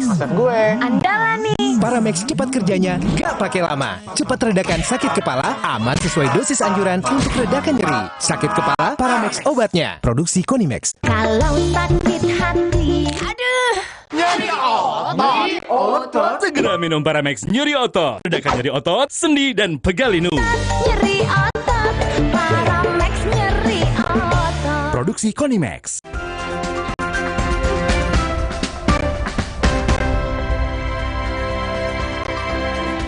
Terima kasih Anda masih bersama kami di Sapa Indonesia Pagi. Kita lanjutkan dialognya. Kali ini saya mau ke Bang Dev. Bang Dev, ini kan ada dorongan dari Panglima bahwa jerat hukumnya minimal seumur hidup, maksimal adalah hukuman mati. Nah, DPR melihatnya seperti apa? Lalu ada tidak Bang upaya yang saat ini tengah dilakukan DPR karena sampai dengan saat ini keluarga korban ini terus mempertanyakan dan juga meminta keadilan untuk keluarga terutama? Ya, gini, kalau untuk jerat hukum, itu kan ada pasal-pasalnya yang akan dikenakan, dan pasalnya kan berlapis ya, mulai dari penyekapan, penculikan, penyiksaan, hingga pembunuhan, dan juga pemerasan. Nah, lalu bisa juga dikenakan pasal-pasal dari Undang-Undang TNI, Undang-Undang Peradilan Militer, dan juga dari KUHP yang baru. Itu semua bisa berlapis. Nah, hasilnya apa yang akan diberikan tergantung dari putusan dari hasil pengadilan itunya tentunya. Lalu ya kita dari DPR kita juga sudah menyampaikan berkali-kali kita akan berkomitmen untuk memantau, memastikan proses pengadilan ini berjalan dengan baik, mereka itu benar-benar diberikan hukum yang setimpal, dan juga kita meminta agar proses mulai dari penyidikan, penuntutan hingga pada saat pengadilan itu dilakukan secara terbuka. Nah, ada beberapa lembaga LSM yang mengkhawatirkan bahwa peradilan militer itu akan memberikan impunitas akan melakukan secara tertutup. Tapi dengan dalam hal ini, pertama perbuatan kejahatan yang mereka perbuat itu kan bukan berkaitan dengan rahasia negara. Perbuatan yang mereka lakukan itu adalah pidana murni. Nah, jadi walaupun nanti dihukum ataupun melalui proses peradilan militer, itu tidak ada alasan juga untuk dilakukan secara tertutup. Bahkan kita mendorong untuk dilakukan secara terbuka, apalagi dengan begitu derasnya tuntutan masyarakat publik untuk meminta dilakukan secara terbuka. Saya yakin di sini Puspom dan juga Auditorat Militer beserta Jampitmilnya sendiri yang di bawah dalam Kejaksaan Agung dan juga Kamar Hukum Militer yang di bawah di dalam MA pasti akan mendorong ini dilakukan secara terbuka. Nah, ya hal inilah yang membuat kami yakin dan juga kita mendorong, dan kami terus melakukan komunikasi intens baik dengan Mabes TNI ataupun juga seluruh instansi terkait untuk memastikan proses ini dilakukan secara terbuka sehingga masyarakat itu bisa melihat prosesnya sejauh mana, dan juga akan minta untuk dilaporkan secara berkala ke media massa, ke publik ya, khususnya secara umumnya lah ya, kepada publik bahwa sudah sejauh mana, dan juga masyarakat bisa yakin bahwa mereka ini benar-benar diganjar dengan hukuman yang setimpal. Nah, ini penting untuk dilakukan secara terbuka. Kenapa? Karena ini menyangkut institusi TNI sendiri. Jadi jangan sampai ya beranggapan bahwa TNI itu akan melindungi personelnya yang melakukan perbuatan perlawanan hukum. Apalagi ini adalah berkaitan dengan masyarakat yang disiksa hingga meninggal ya. Jadi ya ini kami yakin bahwa ini akan bisa dilakukan secara terbuka dan masyarakat bisa memantau setiap langkahnya sejauh mana. Oke, saya mau ke Prof. Ibnu. Prof. Ibnu, terkait dengan dorongan dari Panglima ini sudah tepatkah ataukah juga mungkin ada upaya-upaya yang bisa lebih lanjut gitu? Maksudnya apakah mungkin saya dengan pemecatan dan lain-lain? Ya, gini Mbak, kalau dorongan tepat sekali ya. Tapi kan begini Mbak, di dalam konsep hukum itu bicara hukum, bicara bukti. pertanyaannya kalau kemarin itu dakwaan dugaannya hanya pemerasan, kemudian penganiayaan, itu ancamannya tidak lebih hanya 15 tahun, Mbak. Itu loh. Oleh karena itu, kalau nanti penyidik POM, penyidik polisi menemukan bahwa ini adalah dugaan pembunuhan berencana, dan itu ada ke sana, itu bisa. Karena walaupun keinginan seorang panglima, kalau dakwaannya itu tidak maksimal seperti yang ditentukan 340, ya tidak. Karena kalau seandainya begini Mbak Putri, 3 ancaman tadi Mas Devi, semua terbukti. Kalau terbukti itu dalam hukum pidana itu tidak menjadikan misalkan penganiayaan 5 tahun, kemudian 15 tahun. Bukan seperti matematika 15, 5 tambah 10 menjadi 25, enggak. Tapi yang terberat tambah sepertiga. Dan itulah. Oleh karena itu terberat tambah 3 mungkin 20 tahun. Artinya kan pidana waktu. Padahal keinginan publik kalau ini memangkut nyawa, ya paling tidak ancamannya pidana mati. Nah, pertanyaannya mudah-mudahan dengan berkembangnya waktu di sini, penyidik POM bisa menentukan bahwa ini ada suatu perencanaan, ya penyiksaan yang dulu dengan perencanaan karena ketidakmampuannya untuk membayar jumlah uang tadi.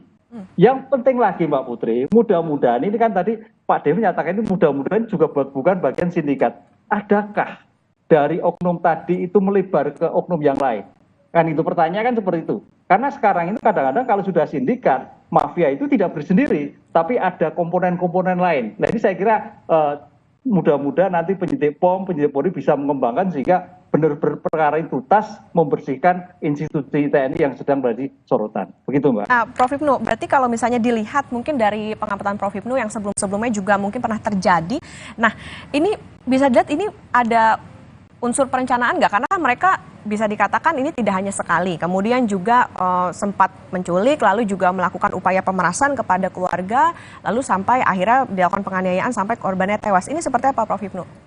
Ya, sekarang kan penyidikan masih ongoing proses Mbak. Yang saya baca hari ini ponselnya tersangka pun belum ketemu. Mudah-mudahan dari ponsel itu akan terlihat.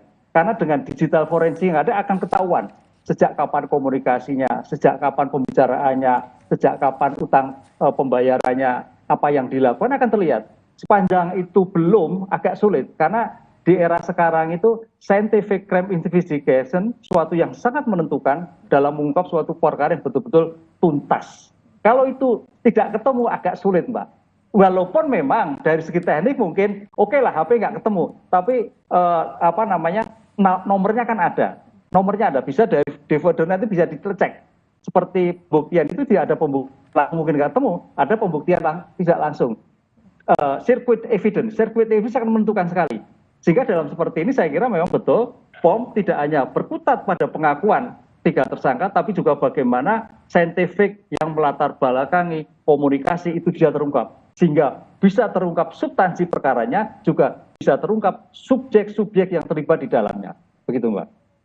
Ya, Pak Nono, dari kalau kita bicara soal kacamata dorongan Panglima ini, apakah ini bisa juga memberikan efek jera terhadap kejadian-kejadian serupa supaya bisa diminimalisir, lalu kemudian juga pengawasan melekatnya seperti apa terkait dengan kasus ini yang juga melibatkan Pas Pampres, Pak Nono?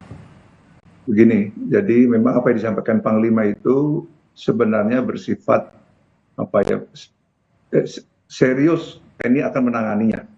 Makanya diangkat sampai tingkat itu. Tapi sekali lagi kembali lagi pada proses peradilan seperti apa nanti pelanggarannya. Kalau memang terpenuhi 340 pembunuhan terencana, saya kira ini yang terpenuhilah apa yang tadi disampaikan oleh Panglima.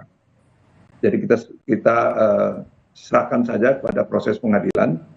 Insya Allah nanti pengadilannya konektivitas. Nah, itu yang pertama. Yang kedua masih kembali kepada bagaimana seorang prajurit untuk menjadi prajurit itu memang ada seleksi macam-macam lah ya. Setelah menjadi prajurit untuk menjadi satuan-satuan tertentu misalnya Kopassus, Marinir, Kostrat, Pas Pampres itu ada seleksi-seleksi yang berkaitan juga dengan di samping fisik, pengetahuan, keterampilan juga masalah psikotes dan kesehatan jiwa. Nah, ini juga dilakukan. Nah, tapi tetap saja pembinaan di satuan juga perlu dilakukan semacam sidak. Jadi mendadak apel gitu, saya sering tuh dulu dan menemukan itu. Ya, sementara mereka apel, kita bongkar tempat tidur dan lemarinya kita cek, kemudian kita pakai anjing pelacak, kemudian menemukan di kantong celananya ada ya obat dan lain sebagainya. Itu kita lakukan juga, dan sanksi itu bisa didapatkan pelanggaran-pelanggaran tersebut. Jadi inilah yang menjadi catatan kita bersama, dan saya kira di institusi manapun juga ini bisa saja terjadi. Yang penting hukum itu harus ditegakkan secara adil, ya, dan khususnya untuk saya kira ini menjadi pembelajaran buat TNI termasuk Pas Pampres, bahwa yang dikawal ini adalah pimpinan negara. Ya, tentu memerlukan spesifikasi tertentu dan khusus, di mana satuan para komandan ini juga harus aktif selalu untuk melakukan upaya-upaya yang tidak standar, ya, pengawasan. Nah, sehingga misalnya begini, kalau di asrama itu lebih gampang, Mbak Putri, karena terlihat oleh teman-temannya, dia rumahnya satu regu, satu kompi, jadi kelihatan. Tapi kalau dia tinggal di luar, ya, pola kehidupannya misalnya tiba-tiba menonjol menjadi, misalnya tadi pangkatnya dia prajurit, tiba-tiba dia memiliki kekayaan dan status sosial yang terlihat agak menyolok. Nah, itu kan orang menjadi curiga harusnya. Dari mana gajinya cuma segitu? Jadi ini untungnya kalau dia tinggal di asrama, ada pengawasan sosial yang dilakukan oleh teman-temannya sendiri, atasannya. Nah, kalau di luar ini agak sulit, karena pengalaman selama ini, setahu saya dengan gaji yang pas-pasan, mereka itu in the cost, kadang-kadang sewa di rumah-rumah kotak, di sebelahnya tukang bakso, tukang ojek, tukang beca, itu bercampur di situ, dan kondisinya ya seperti itu. Nah, tapi ada juga yang mungkin karena pergaulan dan juga ikut dalam kerja-kerja yang agak risiko tinggi seperti itu, biasanya ya juga bisa terjadi. Nah, inilah yang menjadi bagian yang harus pertimbangan kita, agar yang tadi disampaikan oleh Bung Dev tadi, kesejahteraan prajurit ini juga harus menjadi perhatian pemerintah, kira-kira. Baik, kesejahteraan harus diperhatikan pemerintah. Saya terakhir ke Bang Dev, singkat saja Bang Dev. Ini kan DPR ini mewakili rakyat. Nah, apa jaminannya atau apa upaya dari DPR supaya masyarakat ini merasa adanya keadilan dan juga rasa keamanan bagi publik? Bagaimana Bang Dev? Ya, Mas, kalau bertanya merasa keamanan kepada publik, kan berarti dalam konteks ini adalah memastikan bahwa personel TNI itu benar-benar bekerja secara optimal melindungi masyarakat. Nah, tentu ada perlindungan berlapisan, dan juga sekarang di era reformasi dan di era informasi terbuka, bila mana ada merasa ancaman, bila mana ada rasa tekanan apalagi dari aparat hukum, itu bisa mudah melapornya melalui sosial media kah, atau melalui hubungan kontak langsung, ada hotline yang terbuka. Nah, tentu kita mendorong bila mana ada personel TNI yang ditenggarai terlibat dalam kegiatan-kegiatan kriminal, ya harap segera melapor. Bisa menggunakan sosial media ataupun juga menggunakan jalur-jalur yang sudah dibuka. Dan kami pun juga di DPR itu juga selalu membuka pintu kepada masyarakat untuk menyampaikan berbagai macam hal. Kalau di dalam saya, karena saya komisar itu, ya berarti dengan mitra saya adalah dengan TNI. Bila mana ada hal tersebut, silakan laporkan, dan kami akan dorong untuk segera diproses bila mana ada terbukti ataupun ada indikasi-indikasi terjadi pelanggaran-pelanggaran akan aturan yang merugikan masyarakat secara umum. Ya, baik Bang Dev. Terima kasih. Tadi ada pakar hukum pidana Prof. Hipnu Nugroho, kemudian juga mantan dan Pas Pampres Legend Marinir Purnawirawan Nono Sampono, kemudian juga anggota Komisi 1 DPR RI Dev Laksono. Terima kasih Bapak-Bapak atas dialognya pagi hari ini. Sehat selalu. Terima kasih Jenderal. Terima kasih Pak Dev. Terima kasih semua. Ya. Saudara, tetaplah di Sapa Indonesia Pagi. Usai jeda akan ada informasi dua baca pres, Ganjar Pranowo dan Prabowo Subianto. Keduanya berjalan bergandengan tangan di acara pembukaan Muktamar Sufi Internasional 2023 di Pekalongan, Jawa Tengah.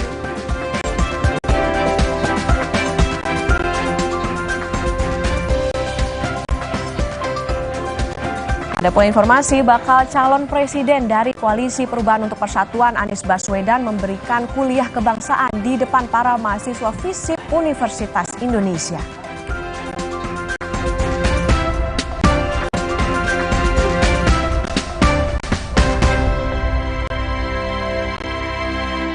Sido Muncul berpengalaman 70 tahun mengolah herbal dan varian produk yang paling lengkap. Inovasi terbaru, tolak angin soft capsule. Kami percaya Sido Muncul. Kalau masuk angin, orang pintar minum tolak angin. Dia cerita ke saya, kenapa setiap minum dingin, saya merasa ngilu. Itu semua karena memang dia memiliki kondisi gigi sensitif. Ada kemungkinan kondisi ini akan semakin memburuk. Saya merekomendasikan Sensodyne teruji secara klinis untuk menenangkan gigi yang sedang ngilu dan memberikan perlindungan hingga 24 jam. Sehingga kamu tidak perlu ragu lagi untuk mengonsumsi makanan dan minuman yang kamu suka. Ini sangat bagus. Aduh, panas dalam nih. Atau tenggorokan kering. Apa sariawan? Bau mulut lagi, cewek bisa kabur. Aku ada adem sari. Cepat ademnya, Adem Sari.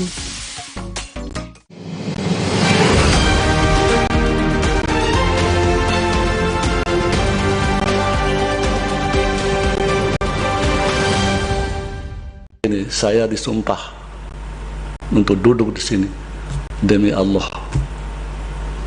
Ya, Nabi Muhammad anaknya mencuri akan potong sendiri tangannya oleh Nabi Muhammad. Dan kami bersembilan punya hak suara yang sama. Putusan Mahkamah Konstitusi bukan putusan Ketua Mahkamah Konstitusi. Demikian tanggapan Ketua Mahkamah Konstitusi Anwar Usman dalam sidang pengujian Undang-Undang Pemilihan Umum yang berlangsung dengan agenda mendengarkan keterangan pihak terkait dan ahli pihak terkait di ruang sidang pleno MK pada Selasa 29 Agustus 2023. Sebelumnya, kuasa hukum pemohon Sunandiantoro mengatakan bahwa pihak terkait berharap agar MK maupun semua rakyat Indonesia bisa menjaga marwah Mahkamah Konstitusi agar tidak melampaui kewenangannya. Bahwa pada akhir dari keterangan para pihak terkait, kami berharap untuk kita dapat secara bersama-sama menjaga marwah Mahkamah Konstitusi agar tidak melampaui kewenangan yang diamanatkan kepada Mahkamah Konstitusi baik oleh Undang-Undang Dasar 1945 maupun undang-undang yang mengatur tentang Mahkamah Konstitusi. Panji Erawan, Iva Dwi Septian, MKTV News melaporkan.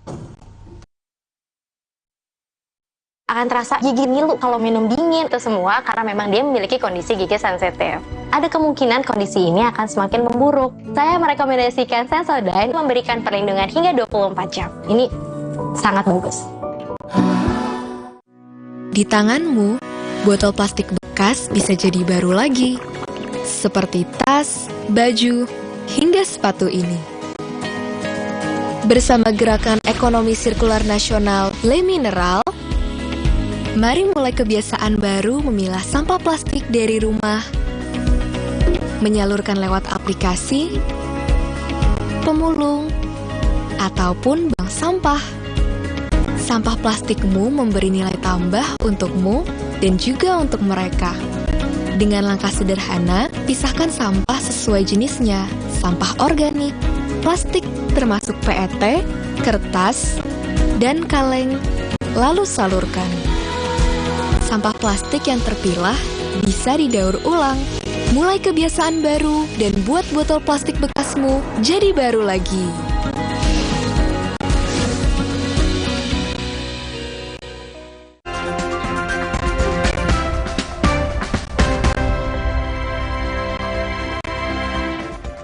Saudara, produk lokal merupakan sebuah karya yang dapat menjadi ciri khas sebuah daerah untuk dapat semakin dikenal di beragam daerah lainnya.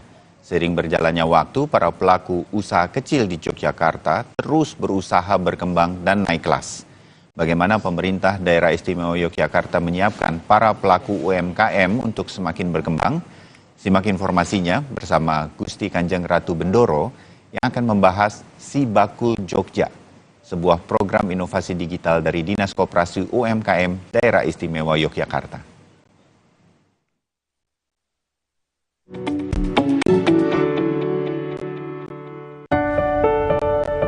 Produk lokal UMKM dari Jogja tidak hanya menjadi kesukaan warga sekitar, tetapi juga wisatawan.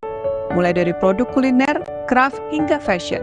Melalui beragam sarana dan fasilitas dari pemerintah daerah istimewa Jakarta yang telah menyiapkan program Sibakul untuk mempersiapkan pelaku usaha agar dapat menghasilkan karya yang lebih baik. Semoga melalui program Sibakul dan jendela Sibakul akan meningkatkan tidak hanya kemampuan pelaku usaha, namun juga bertambahnya akses dan penghasilan.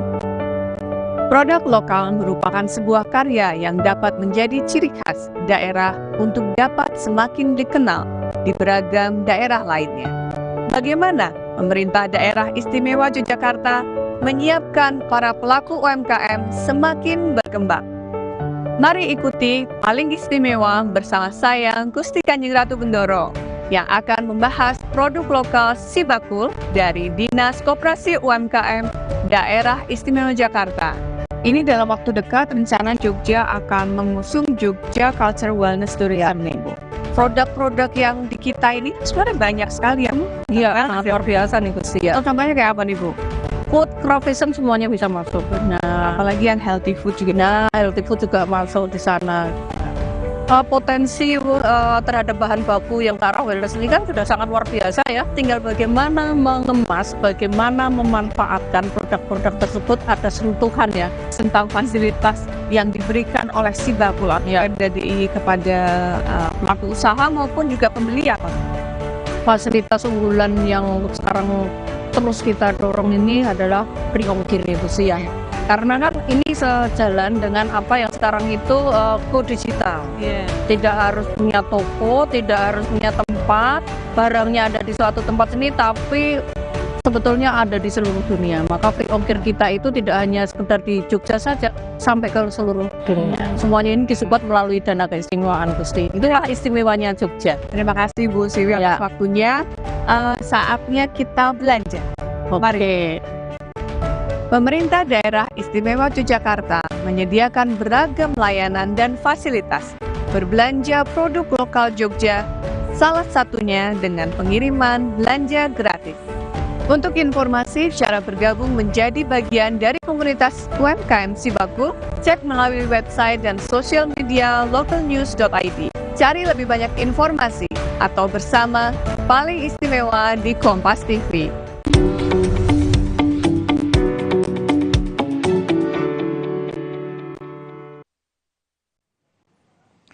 Saudara, pemerintah berjanji untuk memberi pinjaman modal tanpa bunga kepada pelaku usaha kecil. Janji ini dilontarkan oleh Menteri Pariwisata dan Ekonomi Kreatif Sandiaga Uno.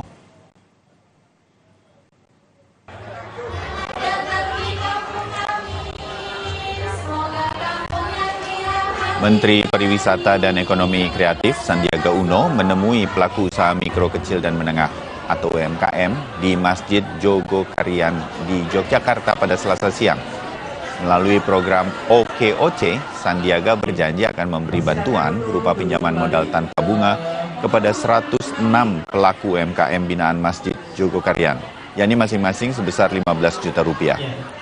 Upaya Masjid Jogokarian membina pelaku UMKM juga disebut Sandiaga dapat menjadi inspirasi bagi seluruh masjid yang ada di Indonesia.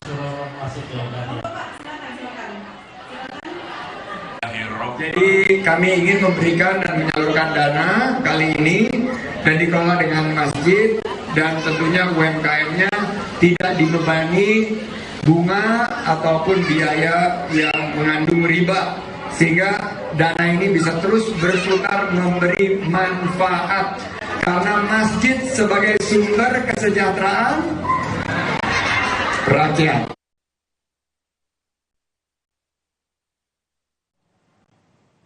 Saudara, ada momen menarik antara dua baca pres, Ganjar Pranowo dan Prabowo Subianto. Keduanya berjalan bergandengan tangan di acara pembukaan Muktamar Sufi Internasional 2023 yang berlangsung di Pekalongan, Jawa Tengah.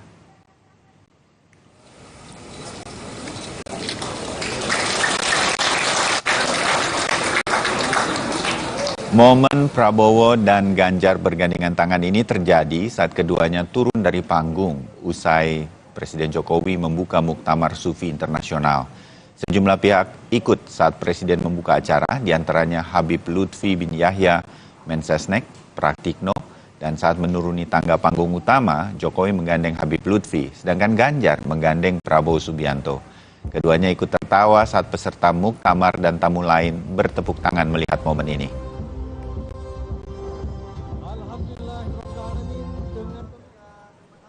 Sebelumnya, Presiden Joko Widodo mengunjungi para relawan Jaringan Kemandirian Nasional atau JAMAN di kota Cirebon, Jawa Barat. Jokowi kembali berpesan kepada para relawan agar tidak tergesa-gesa atau dalam bahasa Jawanya, ojo kesusu, untuk mendukung seorang kandidat di Pilpres nanti karena atraksi politik belum selesai.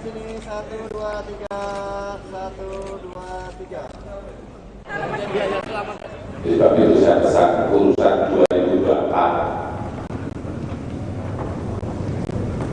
tidak usah tergesa-gesa.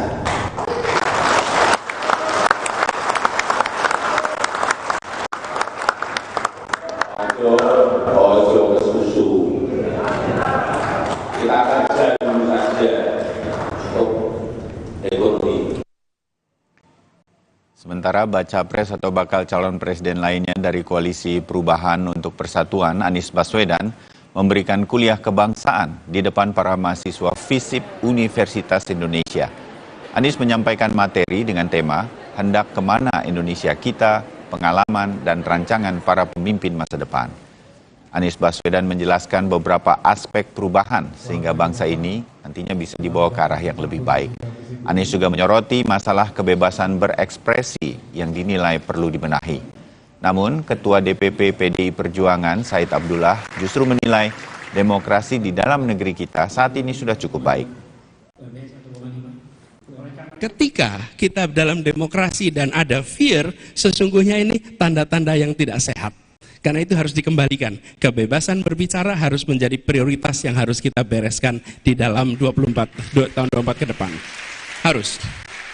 Jadi, kalau ada pasal-pasal di dalam undang-undang yang mengganggu kebebasan berekspresi, sudah seharusnya itu direvisi dan harus bisa melindungi justru kebebasan berekspresi, bukan malah menghalangi kebebasan berekspresi.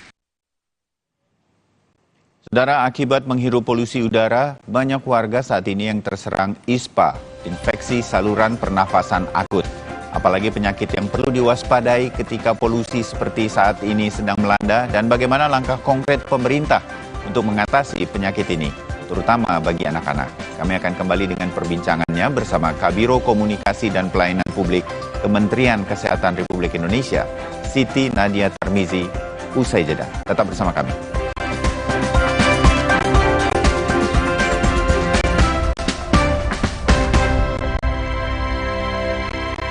Kong, bagus buat kesehatan. Baru, sudah muncul Natural Sari Kunyit Plus dengan zat aktif kurkumin dan black pepper. Diproses dengan suhu rendah agar zat aktifnya terjaga. Lebih cepat atasi masalah lambung, daya tahan tubuh kuat. Sudah muncul Natural Sari Kunyit Plus. Good. Fresh Care dipercaya masyarakat Indonesia. Panasnya nyaman.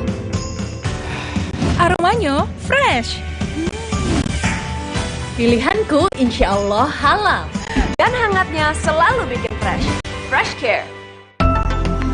Fresh Care kini hadir dengan Fresh Care Press and Relax. Nyaman dipegang, ada kerokannya. Bisa ngerok, bisa ngeroll sampai belakang. Fresh Care Press and Relax bisa ngerock and roll. Makan pedas atau gorengan? Adem Sari Sparkling dengan es lebih enak. Makan juga lebih nikmat. No panas di dalam. Adem Sari. Di tanganmu, botol plastik bekas bisa jadi baru lagi.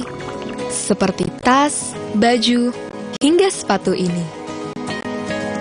Bersama Gerakan Ekonomi Sirkular Nasional Le Mineral, mari mulai kebiasaan baru memilah sampah plastik dari rumah, menyalurkan lewat aplikasi, pemulung, ataupun bank sampah. Sampah plastikmu memberi nilai tambah untukmu dan juga untuk mereka. Dengan langkah sederhana, pisahkan sampah sesuai jenisnya, sampah organik, plastik termasuk PET, kertas, dan kaleng, lalu salurkan. Sampah plastik yang terpilah bisa didaur ulang. Mulai kebiasaan baru dan buat botol plastik bekasmu jadi baru lagi.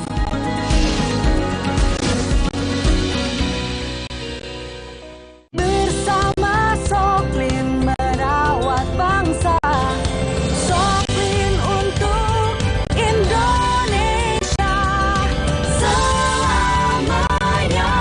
Dirgahayu Indonesia. Wingscare. Alah, lapar sih. Aha, berapa makis abon aja? Ekstra abon, ekstra abon, ekstra energi. Roma Makis, banyak rasa, siap asik lagi. Sekarang isi 3 lebih banyak. Kala ditemani gurih kentalnya kuah miso, kulit rumah wijen yang otentik, kehangatannya ingin terus keurangi. Indomie Ramen Series, nikmat otentiknya Bang Soko.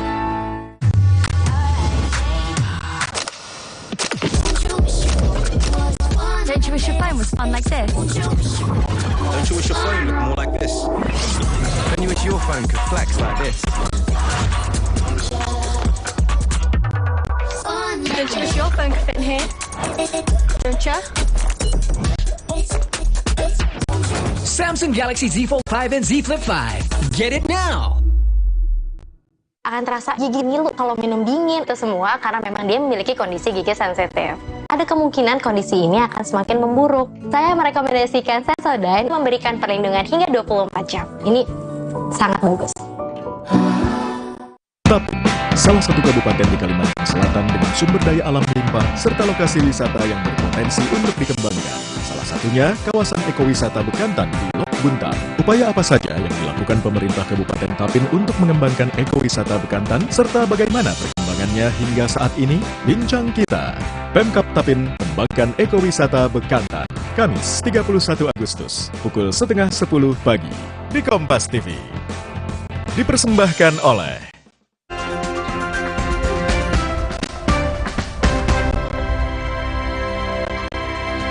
Saudara, 2 penjamret yang melakukan aksinya di Jalan Veteran di kawasan Gambir, Jakarta Pusat akhirnya tercebur ke dalam aliran anak kali Ciliwung usai mereka merampas sebuah ponsel milik pengemudi mobil box ekspedisi.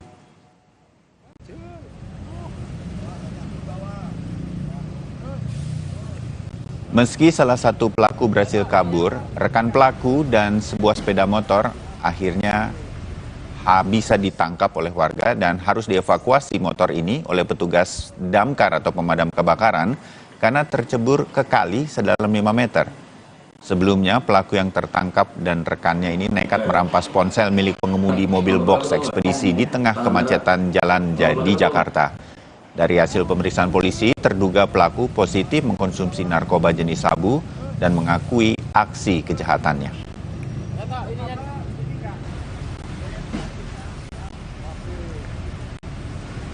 Saudara, kita ke perkembangan mengenai polusi udara di Jakarta dan sekitarnya. Jumlah kasus infeksi saluran pernafasan akut atau ISPA di Kota Depok dilaporkan tembus hingga 200%. Wali Kota Depok, Muhammad Idris, menyatakan peningkatan ISPA di puskesmas dan rumah sakit yang ada di Kota Depok pada Juli lalu tembus di angka 50.000 kasus.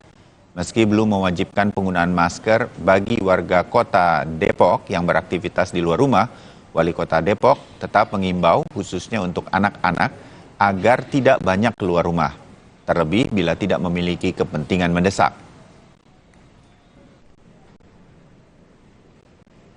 Puskesmas, rumah sakit semua rata-rata naik, ada peningkatan di bulan Juli.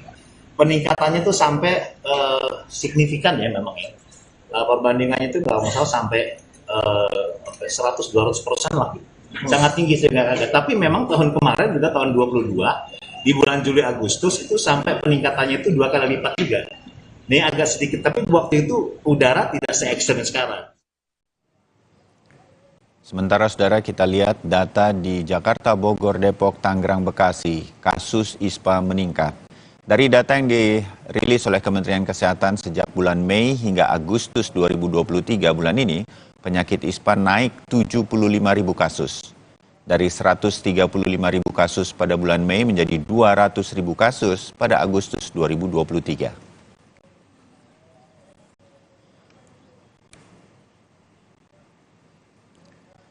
ISPA, saudara, atau infeksi saluran pernafasan akut adalah salah satu penyakit yang saat ini sedang ramai dikeluhkan oleh masyarakat. Bahkan ada yang sampai harus datang ke rumah sakit sejak maraknya polusi udara di sekitar Jabodetabek. Sebagian rumah sakit dilaporkan penuh pasien dengan keluhan ISPA ini. Bagaimana menurut Kementerian Kesehatan, apa saja langkah untuk penanganan penyakit ISPA ini akibat polusi? Kami segera akan berbincang dengan Kabiro Komunikasi dan Pelayanan Publik Kementerian Kesehatan, Siti Nadia Tarmizi. Ibu Nadia, selamat pagi Bu. Assalamualaikum warahmatullahi wabarakatuh. Waalaikumsalam, selamat pagi, salam sehat Mas Bayu. Ya, salam sehat Bu. Kita kalau ketemu nih, kalau nggak COVID, terus kemudian polusi udara ya Bu. Tetapi selalu kita senang karena Ibu Nadia bersama Kementerian Kesehatan nanti akan memberikan guidance atau arahan. Bu, benar ya, rumah sakit di sekitar Jabodetabek sekarang ada peningkatan seperti Depok tadi kami sampaikan. Dan keluhannya ISPA. Bu Nadia bisa disampaikan? Iya, jadi pertama kali memang di bulan Maret itu kami mendapatkan laporan dari salah satu komunitas ya LSM yang bergerak di bidang tentunya masalah polusi udara. Dan kemudian kita mencoba pertama kali karena waktu itu yang dilaporkan adalah terjadinya tren peningkatan polusi udara di Jakarta. Oleh karena itu kemudian kita bersama pemerintah DKI terus Dinas Kesehatan Provinsi untuk menganalisa data terkait ISPA ini. Dan kita memang menemukan ya data tersebut ada 6 penyakit utama yang berhubungan dengan gangguan infeksi saluran pernafasan yang bersamaan juga dengan terjadinya peningkatan polusi udara khususnya di Jakarta. Nah saat ini mungkin sudah semakin meluas ya Mas Bayu ya, artinya sekitar Jakarta, Bogor, Depok, Bekasi, Tangerang juga merupakan daerah-daerah yang sudah mulai terjadi peningkatan kasus ISPA. Ya, kalau begitu Bu Nadia, menurut Kementerian Kesehatan, apa langkah-langkah konkret yang segera akan dilakukan? Jangka pendek, menengah, bahkan jangka panjang untuk mengatasi ISPA yang sudah mulai menjadi keluhan masyarakat, Bu Nadia? Ya, sesuai dengan ratas yang dipimpin oleh Pak Presiden, dikatakan bahwa penanganan polusi udara ini harus berbasis kesehatan masyarakat. Dan ini akan di-lead tentunya oleh Kementerian Lingkungan Hidup. Jadi tentunya dari sisi sektor kesehatan yang akan kami lakukan, yang pertama adalah tentunya menyiapkan data-data dan kajian tadi ya terkait tentang bagaimana kondisi situasi penyakit dan hubungannya dengan kualitas udara. Yang kedua adalah edukasi dan literasi tentunya Mas Bayu. Bagaimana memastikan mengajarkan kepada masyarakat ya untuk kemudian mencegah ya jangan sampai menjadi sakit dikarenakan polusi udara ini. Dan yang terakhir tentunya kita sudah punya juga komite penanggulangan respirasi dan masalah dampak polusi udara yang memberikan masukan-masukan dan juga nanti akan mengkaji serta langkah-langkah strategis apa yang akan diambil. Nah salah satunya yang sudah kita sampaikan ya adalah kita melakukan 6S dan 1S. Ya, Bu Nadia, sekarang ini belum darurat Bu, sehingga kemudian Kementerian Kesehatan belum, ini menurut saya ya Bu, kita mengobrol dan berdiskusi, nggak diwajibkan saja kalau keluar rumah memakai masker. Pemerintah daerah seperti Depok misalnya tadi sebagai paket pengantar juga baru mengimbau, padahal situasinya sudah sedemikian rupa di rumah sakit. ISPA meningkat cukup tajam beberapa bulan terakhir, Bu Nadia. Iya, jadi memang kita masih taraf untuk mengedukasi dan menghimbau ya, karena kita melihat bahwa peningkatan daripada polusi ataupun terjadinya penurunan kualitas udara ini sebenarnya masih fluktuatif ya. Nah, dan hanya pada daerah-daerah tertentu nih Mas Bayu ya. Jadi belum merata hampir di seluruh wilayah Jakarta ataupun Bogor, Depok, Bekasi dan Tangerang. Nah, oleh karena itu mengapa di dalam kampanye 6S kita mengatakan bahwa satu yang harus dilakukan adalah kalau kita melakukan aktivitas di luar ruangan adalah kita mencek dengan aplikasi ataupun apapun juga ya website ya yang mungkin menunjukkan kualitas udara yang ada pada saat itu seperti apa posisinya, apakah itu sangat membahayakan kesehatan atau masih dalam tahap yang bisa ditolerir. Nah, oleh karena itu juga pada situasional ya, karena ini kan kondisi situasional, kita mendorong kalau memang kondisi udara tadi sedang tidak baik menggunakan masker. Nah, sebagai himbauan tentunya. Oh, oke, ya. Bu Nadia, dari catatan Kementerian Kesehatan, penyakit ISPA ini apa saja yang sekarang harus diwaspadai oleh masyarakat sebagai sebuah gejala? Misalnya batuk kalau dalam beberapa waktu tanpa meminum antibiotik ternyata tidak sembuh. Apakah ini ISPA? Dan ini ada hubungannya dengan kemungkinan polusi udara. Bagi mereka yang punya riwayat asma, anak-anak, dan juga lansia, apa yang harus diwaspadai, Bu Nadia? Iya, jadi dari data dan studi yang ada ya, bahwa ada 6 penyakit Mas Bayu yang berhubungan dengan kondisi atau kualitas udara. Yang pertama adalah yang dalam jangka waktu dekat itu adalah terjadinya penyakit pneumonia. Pneumonia ini adalah infeksi yang sampai dengan ke paru. Nah, pneumonia ini harus diwaspadai karena pada kelompok rentan, terutama anak-anak di bawah usia 17 tahun atau pada lansia, apalagi kemudian lansia itu memiliki komorbid, pneumonia atau infeksi paru oleh bakteri umumnya dan virus ini bisa kemudian bersifat atau menyebabkan fatalitas yang cukup tinggi. Jadi bisa sampai kemudian terjadi kematian. Nah, ini yang perlu diwaspadai. Yang kedua adalah tentunya ISPA yang biasa sering kita rasakan ya, yang biasanya dengan 5-7 hari batuk, pilek, sakit tenggorokan itu bisa hilang sendiri atau kadang-kadang harus membutuhkan antibiotik. Nah, yang ketiga adalah tadi disampaikan Mas Bayu, betul, asma. Jadi orang yang pada memiliki penyakit asma, maka dia akan terpapar dengan kualitas udara yang tidak baik, maka dia akan terjadi serangan asma yang menjadi lebih sering. Nah, asma juga sering terjadi kemudian menyebabkan pneumonia, jadi saling berkaitan. Oleh karena itu memang menjadi kewaspadaan kita. Dalam keterpaparan jangka waktu yang cukup lama, bisa menyebabkan kanker paru atau juga menyebabkan tuberkulosis, dan terakhir adalah penyakit paru obstruktif kronik.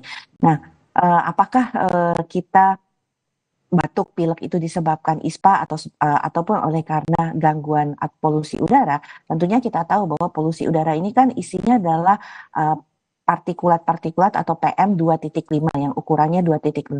Dan WHO itu meminta kita ada 5 hal yang harus kita waspadai terkait polusi udara, yaitu gas SOx, kemudian NO, dan juga COX. Jadi beserta turunannya ya. Nah, yang lain adalah partikulat-partikulat yang ukurannya 10 dan 2,5.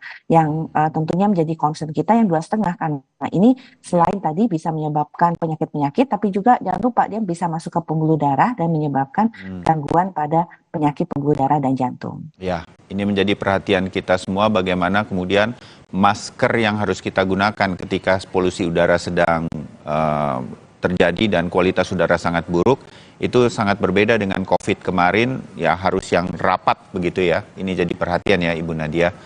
Bu, concern kami juga adalah berkaitan dengan penanganan ketika kita tidak berharap ini kemudian masyarakat dengan keluhan ISPA ini terus meningkat begitu. Mudah-mudahan polusi udara bisa segera pergi. Bagaimana penanganan di rumah sakit? Kalau rumah sakit di Jakarta mungkin sudah punya penanganan yang baik. Tapi kalau kita turun ke kota-kota, kemudian sampai ke puskesmas, ini sudah punya SOP, standard operating prosedurnya yang juga seragam untuk penanganan kemungkinan ISPA ini makin bertambah dalam beberapa waktu ke depan, Ibu Nadia? Ya, jadi Mas Bayu, kami ingin menekankan sekali lagi ya bahwa pentingnya mencegah. Jadi memang mengapa kemudian kita tidak mewajibkan ya, karena memang penggunaan masker yang kita harapkan itu yang bisa mencegah PM 2.5. Ya, ini partikel yang sangat kecil bisa masuk ke paru-paru dan ke pembuluh darah gitu ya Bu ya? Betul. Nah, ini menggunakan minimal yang jenisnya KN95 atau KF94. Dan ini hanya digunakan pada saat kita melakukan aktivitas di luar ruangan saat memang kualitas udara sedang menurun. Nah, jadi tidak seperti COVID ya, Mas Bayu, bahwa kita gunakan di dalam ruangan dan terus-menerus ya saat kita beraktivitas. Nah, yang kedua tadi ya, bahwa kami juga menyiapkan fasilitas pelayanan kesehatan ya. Artinya kalau kita lihat tadi, kalau mengapa di dalam kampanye 6M dan 1S itu salah satunya kalau ada gangguan saluran pernafasan, segera datangi fasilitas pelayanan kesehatan. Karena tadi sebenarnya ISPA tadi bisa sembuh sendiri, tapi kalau ISPA-nya makin berat, itu bisa menjadi pneumonia yang menyebabkan fatalitas yang cukup tinggi. Karena itu kita Kementerian Kesehatan mensosialisasikan ya kepada puskesmas, dan kemudian kita juga sudah membuat jejaring ya bagaimana penanganan daripada penyakit ISPA ini sendiri, termasuk bagaimana misalnya kesediaan obat, kesediaan juga fasilitas pelayanan kesehatan, dan apa yang perlu dilakukan misalnya kalau untuk puskesmas dia ada pemeriksaan untuk memeriksa gejala atau kita sebut sebagai aspirator. Kalau di rumah sakit itu kita usulkan untuk standarisasi dengan melakukan pemeriksaan ronsen. Dan nanti kalau untuk pusat rujukan yang dalam hal ini kita tunjuk adalah Rumah Sakit Persahabatan, ini akan dilakukan pemeriksaan yang lebih lengkap. Jadi ISPA yang biasa ditangani di level puskesmas, tapi kalau sudah mulai pneumonia, ini kita sudah minta puskesmas merujuk ke rumah sakit. Oh ya, jadi SOP-nya sekarang sudah siap, atau paling tidak sekarang sudah mengalir informasi ke rumah sakit untuk tahu apa yang harus dilakukan untuk melayani masyarakat yang mungkin mengalami keluhan ISPA. Imbauan dari Kementerian Kesehatan mudah-mudahan bisa kita ikuti, menggunakan masker yang agak rapat kalau berada di luar rumah dalam kondisi polusi udara yang sedang terjadi atau kondisi udara yang sedang buruk saat ini. Ibu Siti Nadia Tarmizi, Kabiro Komunikasi dan Pelayanan Publik Kementerian Kesehatan, terima kasih informasi dan waktunya. Kita ketemu lagi untuk update mengenai polusi udara ini. Ibu Nadia, Assalamualaikum warahmatullahi wabarakatuh. Waalaikumsalam, selamat pagi, salam sehat. Ya, salam sehat Ibu. Dan saudara, kami masih akan kembali untuk Anda setelah jeda. Kompas Bisnis akan hadir, dan salah satu yang akan dibahas, ini menarik bagi Anda, mahasiswa-mahasiswi di seluruh Indonesia yang sedang mengerjakan skripsi, disertasi, atau apapun. Kementerian Pendidikan dan Kebudayaan kini tidak mewajibkan skripsi, tesis, disertasi sebagai syarat utama kelulusan dari perguruan tinggi. Tugas-tugas akhir seperti itu bisa disesuaikan dengan program studi dan bisa saja berbasis sebuah proyek. Kami akan kembali untuk Anda. Paskali Siswari akan menghadirkan Kompas Bisnis untuk Anda.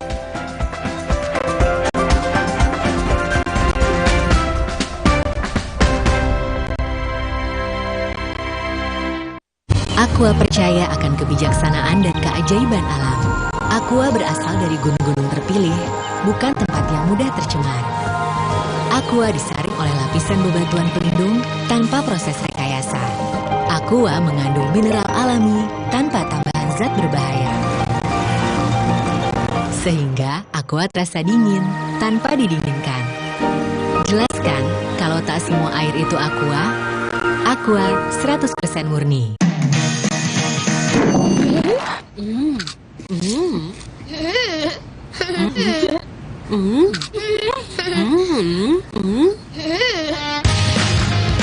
Mini Oreo, cemil terus. Punya nomor yang aktif selamanya.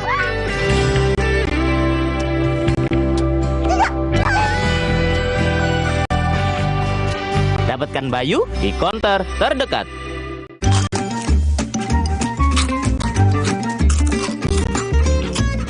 Oreo Wafer, 7 lapis, tebal, rasa coklatnya renyah. Oreo Wafer baru, kemasan praktis 5 ribuan. Yuk cari Oreo Wafer 5.000 sekarang. Aqua percaya akan kebijaksanaan dan keajaiban alam. Aqua berasal dari gunung-gunung terpilih, bukan tempat yang mudah tercemar. Aqua disaring oleh lapisan bebatuan pelindung tanpa proses rekayasa. Aqua mengandung mineral alami tanpa tambahan zat berbahaya. Sehingga Aqua terasa dingin tanpa didinginkan. Jelaskan kalau tak semua air itu Aqua. Aqua 100% murni. Cita rasa Italia sebenarnya. Waffle. Krimnya lumer bisa digeser. Pilih wafer ya wafer Italia. Waffle. Akan terasa gigi ngilu kalau minum dingin. Itu semua karena memang dia memiliki kondisi gigi sensitif. Ada kemungkinan kondisi ini akan semakin memburuk. Saya merekomendasikan Sensodyne memberikan perlindungan hingga 24 jam. Ini sangat bagus. Don't you wish your phone was fun like this? Don't you wish your phone could fit in here? Don't you? Samsung Galaxy Z Fold 5 and Z Flip 5. Get it now!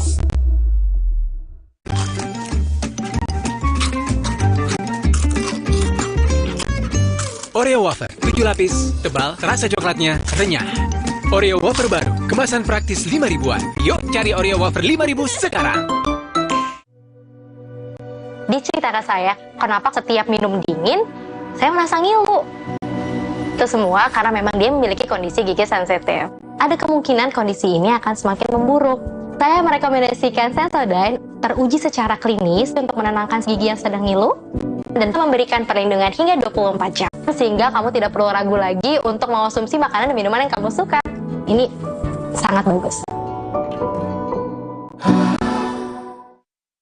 Aqua percaya akan kebijaksanaan dan keajaiban alam. Aqua berasal dari gunung-gunung terpilih, bukan tempat yang mudah tercemar.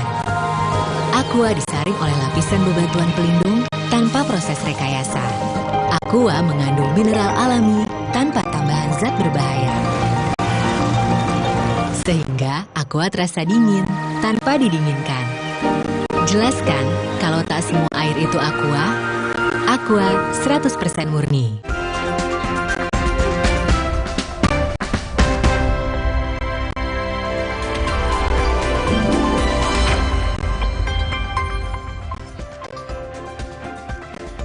Selamat pagi saudara, kembali berjumpa di Kompas Bisnis Sapa Indonesia Pagi. Saya Paskali Siswari. Saudara, ini ada berita untuk Anda yang saat ini masih kuliah, mungkin S1, S2 ataupun S3, karena Kementerian Pendidikan dan Kebudayaan kini tidak mewajibkan lagi skripsi, tesis, dan disertasi sebagai syarat kelulusan perguruan tinggi. Tugas akhir nantinya bisa disesuaikan program studi dan bisa berbasis proyek. Tugas akhir juga bisa dikerjakan secara individu ataupun berkelompok. Perguruan tinggi nantinya bisa merumuskan penilaian kompetensi, sikap, dan keterampilan secara terintegrasi. Aturan ini jadi salah satu transformasi di bidang pendidikan perguruan tinggi yang harapannya bisa menyiapkan SDM yang lebih unggul dan jadi tulang punggung inovasi. Perguruan tinggi kini juga bisa diberi keleluasaan untuk satuan kredit semester hingga sistem akreditasi pendidikan tinggi. Akhir bisa berbentuk macam-macam, bisa berbentuk prototipe, bisa berbentuk proyek, bisa berbentuk lainnya. Ya, tidak hanya skripsi, tesis atau disertasi. Bukan berarti tidak bisa tesis disertasi, tapi keputusan ini ada di masing-masing perguruan tinggi. Ya. Dan jika program ini, tapi misalnya program studi ini sudah menerapkan project based learning di dalam kurikulum mereka, prodi itu bisa opt out. Dia bisa memilih dan mengargu kepada berdebat dengan badan akreditasi untuk bilang, anak-anak saya sudah melalui berbagai macam tes kompetensi di dalam pendidikan dia selama 3-4 tahun. Saya merasa saya tidak membutuhkan tugas akhir untuk bisa membuktikannya karena saya sudah membuktikan selama tahun-tahun ini. Ini pun bisa dilakukan. Kabar tadi mungkin buat para mahasiswa bisa bikin bernafas sedikit lega ya, karena bisa punya kebebasan, kreativitas, atau bahkan inovasi untuk tugas akhir di kampus. Tapi saudara, setelah nanti kalau misalnya ini Anda yang masih kuliah, lalu lulus, sebenarnya ada lagi tantangan yang harus dihadapi setelahnya, yaitu cari kerja. Nah sekarang persaingan cari kerja juga makin ketat persaingannya. Ditambah nih ada lagi filter-filter yang dipakai HRD. Udah bukan lagi ngelihat lewat CV, IPK Anda, apakah IPK-nya ini 0, gitu ya kayak rotring, atau pengalaman organisasi Anda di kampus. Tapi ada satu lagi saudara, yaitu pengecekan kredit. Nah ini baru-baru ini viral di media sosial, ada cerita pelamar kerja yang akhirnya gagal masuk perusahaan gara-gara nggak lolos BI checking. Karena ternyata ketahuan tidak patuh membayar tagihan utang. Lalu pertanyaannya nih, apa sih BI checking? Kok sekarang perusahaan pakai itu untuk memfilter calon karyawan mereka? Jadi BI checking ini saudara adalah layanan untuk mengecek tingkat kepatuhan seseorang membayar cicilan. Gimana cara mengeceknya? Ini ada saya kasih ya. Jadi Anda tinggal masuk website sebenarnya. Jadi BI checking ini sejak 2018 sistem informasi perkreditan alias BI checking sudah pindah ke ke bawah Otoritas Jasa Keuangan atau OJK dengan nama Sistem Layanan Informasi Keuangan atau SLIK. Anda bisa ngecek lewat website ini, mungkin kalau Anda tidak jelas, Anda tinggal buka komputer atau handphone Anda, masuk ke website idepku.ojk.go.id. Nanti ada pilihan nih, perusahaan ataupun perseorangan atau badan usaha. Kalau Anda perseorangan, ngecek, Anda masuk, lalu nanti Anda bisa masukkan nama, lalu juga nomor KTP, dan beberapa data yang dibutuhkan. SLIK ini sebenarnya bisa dipakai untuk beberapa hal. Pertama, bisa mulai atau memperlancar proses penyediaan dana, lalu penerapan manajemen risiko kredit, sampai ini yang dilakukan beberapa perusahaan sekarang, yaitu verifikasi kerjasama pelapor SLIK untuk ngecek tingkat kepatuhan bayar cicilan seseorang. Nah, ini lagi-lagi tadi saya sampaikan bahwa beberapa perusahaan mulai mengecek calon karyawannya dengan kepatuhan tersebut. Tapi kemarin saya coba, tadi pagi juga saya coba pengen ngecek apakah saya masuk dalam daftar ini. Sayangnya belum berhasil karena dalam keterangannya dibilang kalau layanannya penuh dan diminta untuk mendaftar lagi secara berkala. Nanti saya mau coba ya. Nah, pernyataannya lagi... Tadi saya sampaikan bahwa ini tadi saya sulit untuk masuk, yang ternyata tren dari permintaan pengecekan kredit ini terus meningkat dari 4 tahun lalu. Ini datanya saudara. Permintaan untuk pengecekan SLIK sejak 2018 ketika itu sudah mulai masuk OJK, trennya meningkat bahkan berkali-kali lipat ya. Kalau Anda lihat dari 2018 di Januari, permintaannya hanya 2,8 juta permintaan untuk pengecekan SLIK saja, bandingkan dengan yang terjadi di Juli 2023. Angkanya ada 19 juta pengecekan, yang artinya naiknya sangat signifikan dalam jangka waktu 5 tahun. Dan trennya terus meningkat sebenarnya tiap tahunnya. Apalagi ada lompatan yang cukup signifikan dari 2020 ke 2021. Kita ingat ini lagi pandemi, sempat turun di 2022 tapi naik lagi nih dari 2022 ke 2023 sampai Juli kemarin. Nah, bagaimana sebenarnya tingkatan penilaian kredit? Kalau nih orang udah ngecek SLIK-nya, lalu tadi ada orang-orang yang nggak bisa keterima gara-gara SLIK-nya gagal atau gara-gara tingkat kepatuhannya gagal, saya kasih ke Anda saudara, penilaiannya seperti apa sih? Jadi ada poin nih. 1 sampai 5. Jadi semakin tinggi poinnya, maka berarti Anda semakin buruk penilaiannya. Jadi kita cek satu-satu ya. Untuk nomor 1 ini istilahnya adalah call 1 atau kolektibilitas 1, artinya Anda selalu membayar pokok dan bunga tepat waktu. Jadi rekeningnya tidak ada tunggakan dan persyaratan kreditnya diselesaikan dengan baik. Itu untuk 1. Lalu untuk 2, kredit perhatian khusus. Artinya ada tunggakan nih dari Anda yang sedang melakukan cicilan. Mungkin tunggakannya 1 sampai 2 bulan atau 1 sampai 90 hari. Tapi biasanya ini karena kadang kita kan lupa ya, harus bayar kartu kredit lalu oh iya kita belum bayar. Nah, ini biasanya kecatat nih di call nomor 2. Lalu kita geser ke call nomor 3. Call nomor 3 yang artinya adalah kredit tidak lancar. Artinya Anda pernah nunggak dari jangka waktu 91 sampai 120 hari atau 3 sampai 4 bulan. Jadi semakin panjang nih. Kalau ini udah bukan lagi gara-gara lupa bayar tagihan, tapi emang nggak bisa bayar tagihan karena rentang waktunya semakin panjang.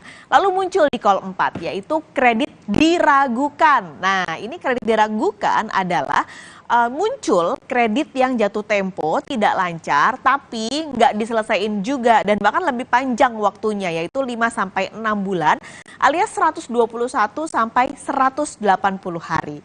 Yang ketiga adalah call 5, kredit macet. Ini tunggakannya sudah lebih dari 6 bulan. Sudah diminta untuk bayar nggak bisa, sudah minta diusahakan untuk diaktifkan, tapi tetap tidak membuahkan hasil, hingga akhirnya masuklah ke dalam kredit macet atau call nomor 5. Nah ternyata maraknya orang-orang yang ngecek di SLIK ini juga karena seiring dengan maraknya pemakaian pay letter. Sekarang gampang banget untuk minta kredit atau bayar kredit atau cicilan hanya dengan handphone, nggak perlu verifikasi macam-macam, kita bisa pakai pay letter. Pertanyaannya gimana nih kalau kita udah tercatat dan masuk dalam call dengan nomor yang cukup tinggi 3, 4, atau 5? Ada beberapa saudara tipsnya. Saya berikan kepada Anda. Yang pertama, tentunya Anda harus ngecek dulu ya, apakah Anda masuk call 1 sampai 5 di mana nih? Kalau call 1 tentu bagus, call 2 nah hati-hati karena artinya Anda sudah mulai mau masuk call-call yang tinggi, apalagi kalau Anda masuk di call 3, 4, 5. Kalau Anda masuk di call 3, 4, 5, segera lunasi kewajiban Anda, itu udah salah satu atau langkah yang paling harus dilakukan tentu saja ya. Karena kalau Anda sudah bayar, maka nanti call-nya juga tentunya akan hilang. Dianulir seiring dengan pembayaran cicilan Anda. Biasanya kalau Anda sudah nyicil, sudah lunas, nantinya pembaruan data baru akan terjadi 30 hari setelah Anda membayar utang ataupun cicilan Anda. Jadi ingat, sekali lagi kalau Anda mau cicil, Anda mau utang, jangan mencicil untuk hal-hal hedon ya, karena itu tercatat di Slick dan jangan sampai akhirnya membuat masa depan Anda ketika Anda mau mencoba peruntungan di beberapa perusahaan jadi gagal karena kualitas kredit Anda yang tidak baik. Oke, kita akan bergeser nanti usai jeda saudara. Sapa Indonesia Pagi akan kembali dengan informasi kualitas UMKM lokal masih timpang di tiap daerah, ditambah literasi dan infrastruktur digital yang juga belum merata. Jadi PR menuju UMKM yang makin berkualitas di dalam negeri. Jangan kemana-mana, Sapa Indonesia Pagi, Kompas TV segera kembali.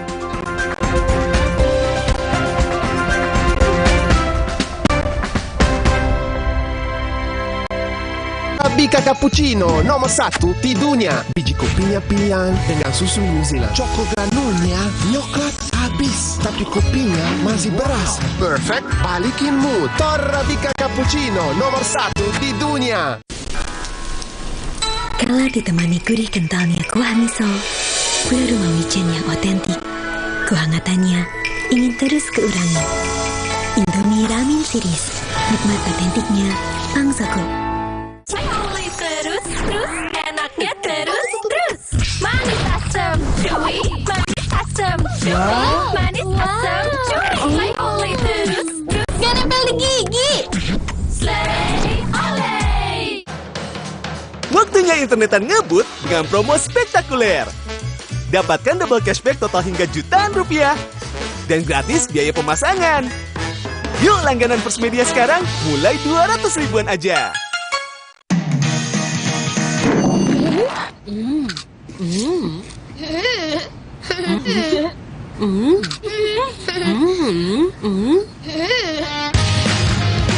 Mini Oreo, cemil terus. Aqua percaya akan kebijaksanaan dan keajaiban alam. Aqua berasal dari gunung-gunung terpilih, bukan tempat yang mudah tercemar. Aqua disaring oleh lapisan bebatuan pelindung tanpa proses rekayasa. Aqua mengandung mineral alami tanpa tambahan zat berbahaya. Sehingga Aqua terasa dingin tanpa didinginkan. Jelaskan kalau tak semua air itu Aqua. Aqua 100% murni. Cita rasa Italia sebenarnya. Wafelo. Krimnya lumer bisa digeser. Pilih wafer ya wafer Italia. Wafelo. Tola Detergent, produk baru dari Harian Kompas. Dapatkan di marketplace kesayangan Anda. Duh, Menir, anak saya main HP mulu nih. Bagaimana ya? Dulu, anak saya juga begitu. Tapi sejak beli Pala The Card Game, sekarang saya diajak main melulu.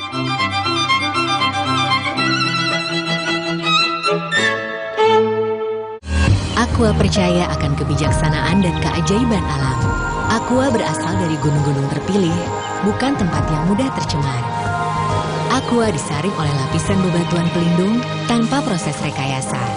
Aqua mengandung mineral alami tanpa tambahan zat berbahaya.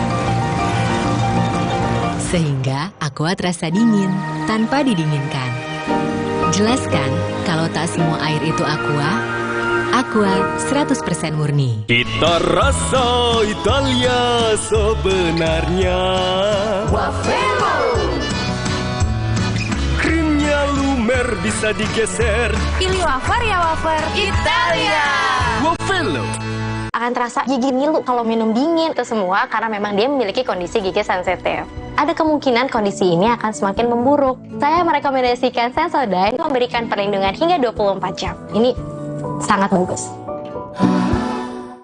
Industri ekonomi kreatif dan UMKM memiliki peran penting dalam pertumbuhan ekonomi daerah maupun nasional. Pemerintah Kota Malang terus berupaya mengembangkan ekosistem kreatif dan UMKM melalui Malang Creative Center. Upaya apa saja yang dilakukan pemerintah Kota Malang dalam mewujudkan Malang Kota Kreatif? Apa saja dukungan yang diberikan untuk UMKM? Ikuti selengkapnya dalam Bincang Kita, Rabu 30 Agustus, pukul 9:30 pagi di Kompas TV. Dipersembahkan oleh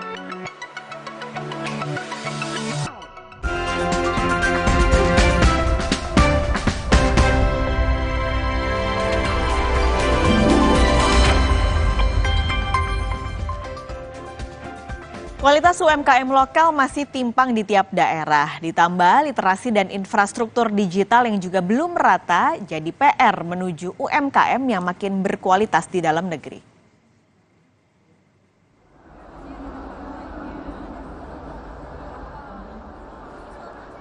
Lahir saat pandemi, UMKM lokal Soflo awalnya lahir karena ingin menyelamatkan penjahit dan ilustrator lokal yang terdampak COVID-19. Barang-barang yang dijual sederhana, mulai dari tas, dompet, hingga topi. Tapi, barang ini memiliki nilai tambah karena berhiaskan kreativitas buah karya para ilustrator lokal. Lahir dari kota Solo, Jawa Tengah, kini Soflo sudah berhasil menjual produk mereka hingga ke Singapura. Soflo kini sudah berkolaborasi bersama 50 ilustrator. Bahkan, Barbie ikut menggandeng Soflo berkolaborasi dalam karya pemberdayaan perempuan.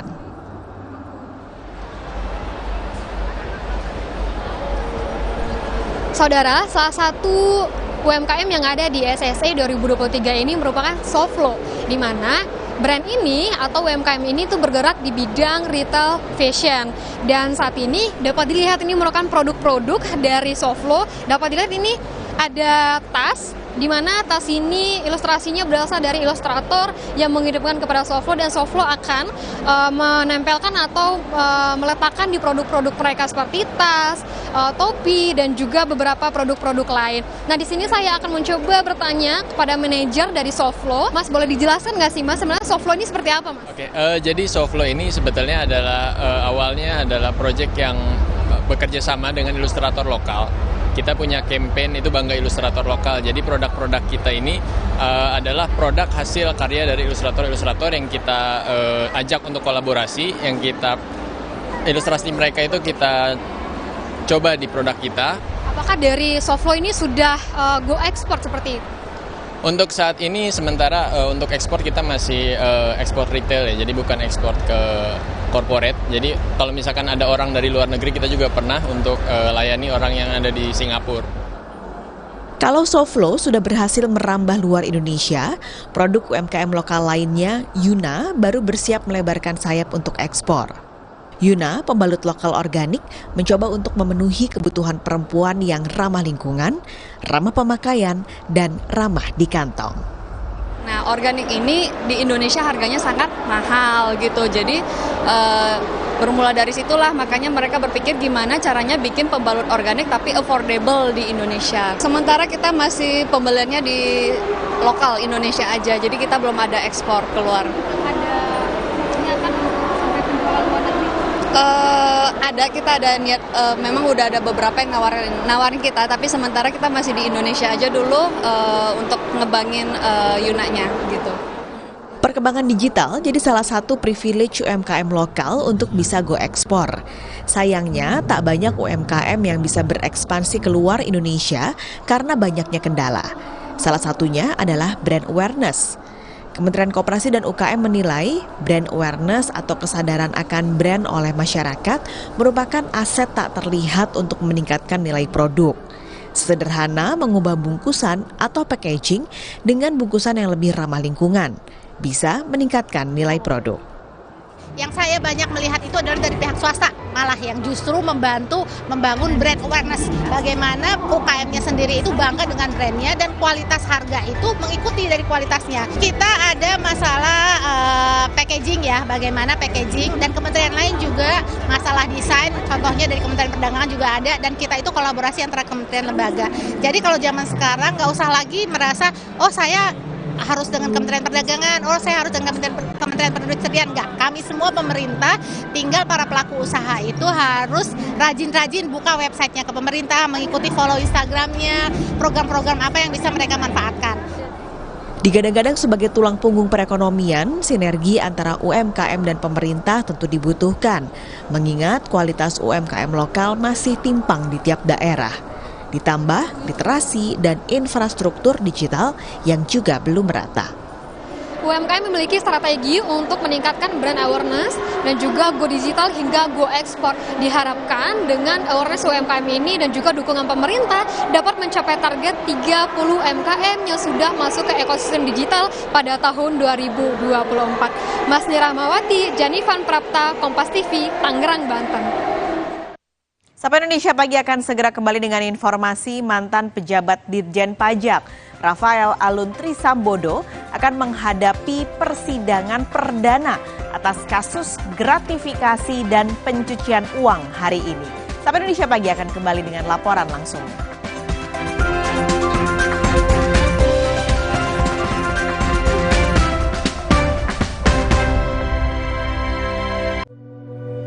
Diceritakan saya, kenapa setiap minum dingin, saya merasa ngilu.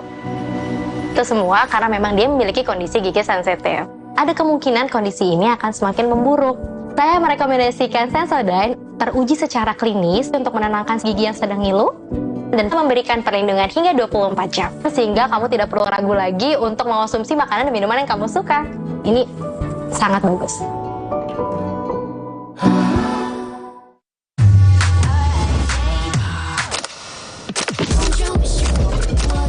Don't you wish your phone was fun like this? Don't you wish your phone looked more like this? Don't you wish your phone could flex like this?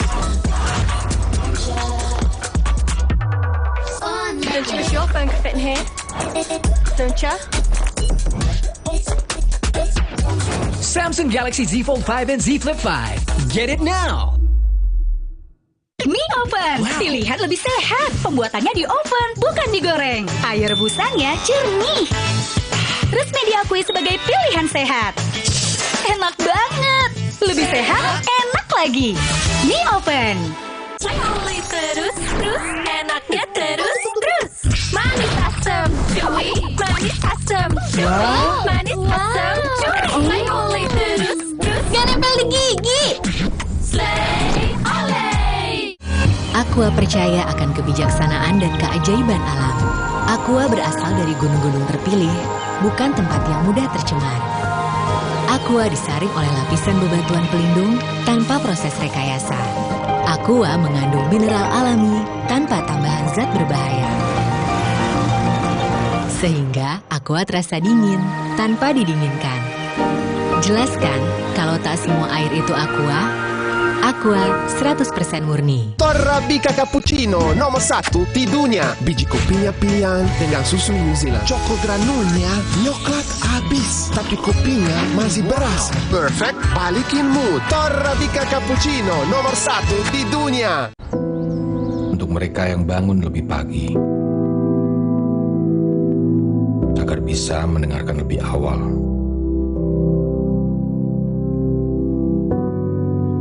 Untuk mendengar lebih banyak hal. Untuk memahaminya dan memperjuangkannya.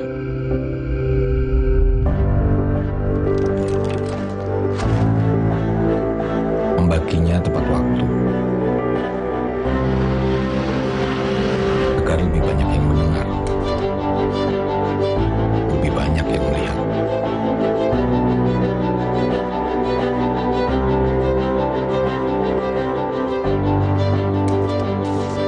Dari generasi ke generasi,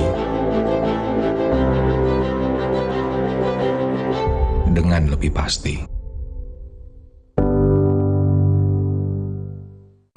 Alah, lapar sih. Aha, Roma Makis Abon aja.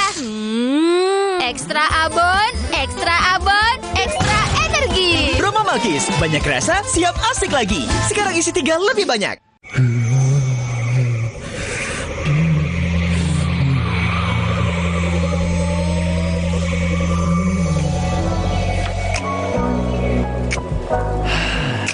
Puff, flu reda, lega rasanya.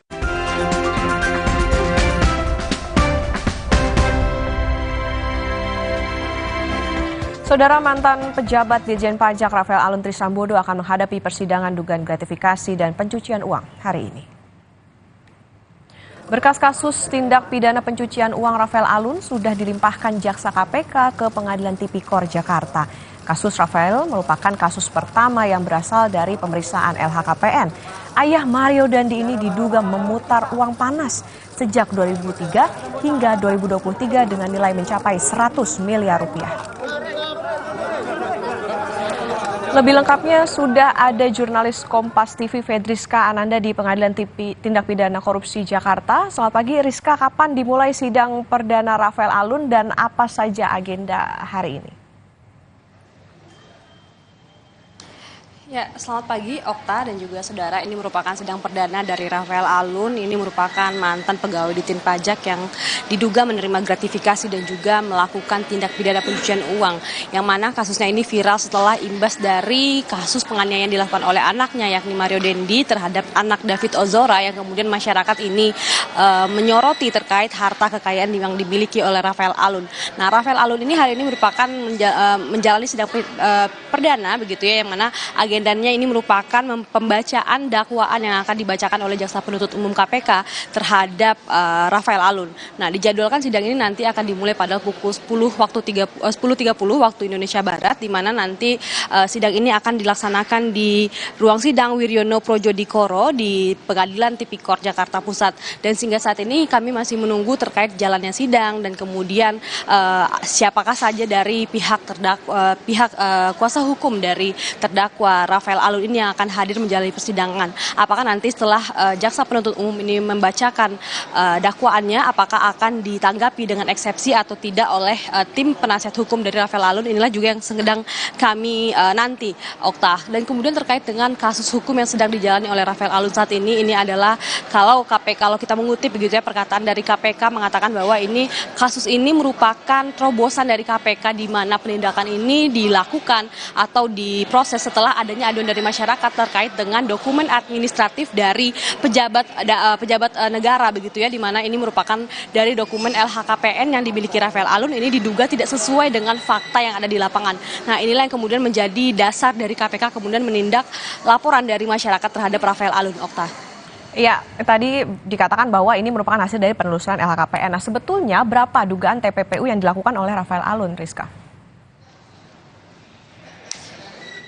Ya, Okta, informasi yang kami terima ini total dari TPPU yang dilaksanakan ataupun dilakukan oleh Rafael Alun ini nilainya sangat fantastis, yakni 111,2 miliar rupiah. Nah, inilah yang kemudian terbagi menjadi dua periodik begitu ya, di mana pada tahun 2003 hingga tahun 2010 ini TPPU yang dilakukan oleh Rafael Alun ini senilai 31,7 miliar, dan kemudian pada periode kedua setelah Rafael Alun ini menjabat sebagai pejabat eselon 3 di Ditjen Pajak ini senilai 26 miliar dan kemudian 2 juta dolar Singapura dan 937 ribu dolar Amerika. Nah, inilah kemudian angka yang dicatat oleh KPK terkait dengan tindak pidana pencucian uang yang dilakukan oleh Rafael Alun. Namun Rafael Alun juga didakwa terkait dengan gratifikasi atau diduga menerima barang-barang mewah dari pihak-pihak yang berurusan dengan pajak, di mana kalau misalkan KPK mencatat ini nilai gratifikasi yang diterima oleh Rafael Alun ini juga tidak main-main,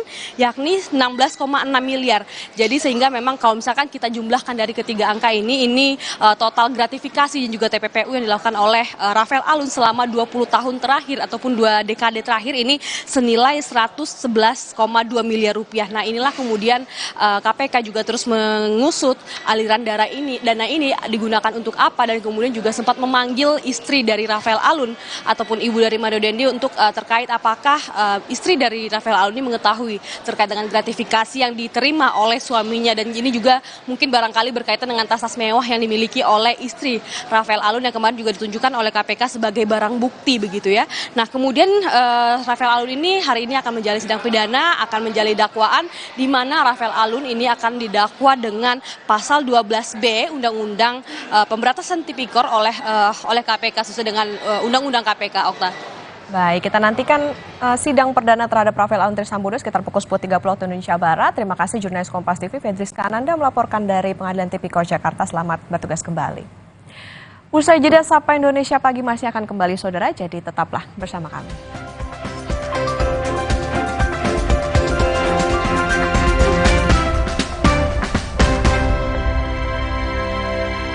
Arabica cappuccino nomor 1 di dunia. Biji kopinya pilihan dengan susu New Zealand. Choco granulnya coklat habis, tapi kopinya masih berasa. Perfect, balikin mood. Arabica cappuccino nomor 1 di dunia. Waktunya internetan ngebut dengan promo spektakuler. Dapatkan double cashback total hingga jutaan rupiah. Dan gratis biaya pemasangan.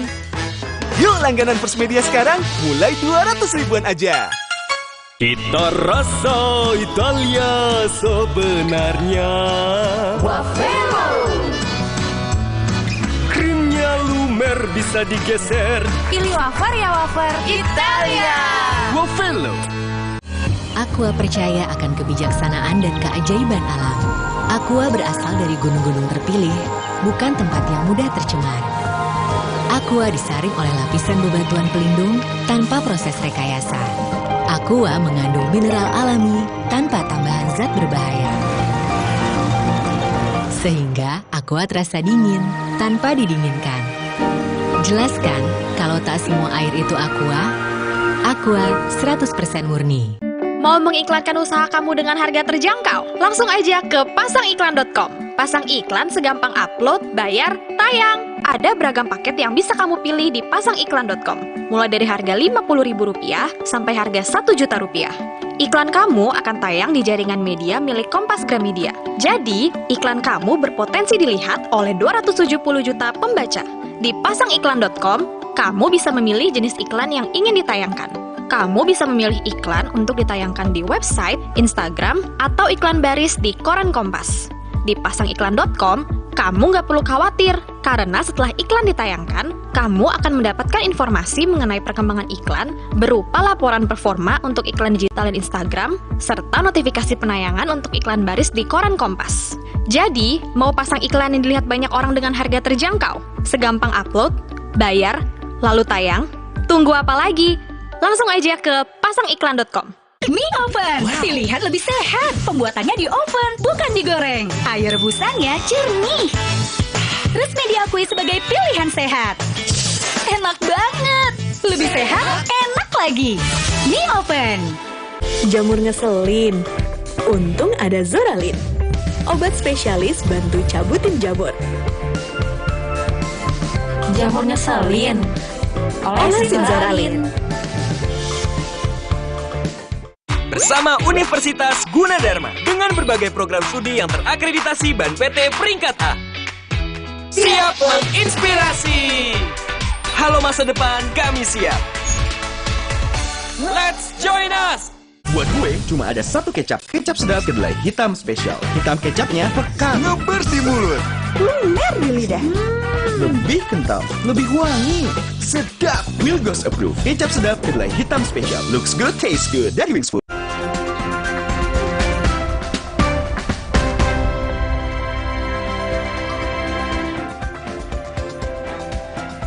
Saudara, satu informasi sebelum saya dengan Okta menutup Sapa Indonesia Pagi, kita akan ke sepak bola dan tampaknya semua perhatian ke Arab Saudi. Kali ini juga begitu. Dengan alasan ingin mendapat pengalaman baru, Roberto Mancini juga meninggalkan tim nasional Italia. Pada hari Minggu, Federasi Sepak Bola Arab Saudi resmi memperkenalkan Roberto Mancini sebagai pelatih tim nasional Arab Saudi dengan gaji yang selalu saja kalau ada hubungannya dengan Arab Saudi fantastis. Mencapai 400 miliar rupiah lebih.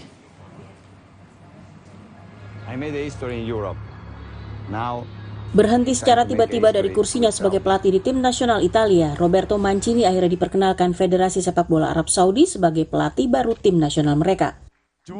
Mancini menggantikan Hervé Renard yang pergi untuk melatih tim nasional putri Perancis.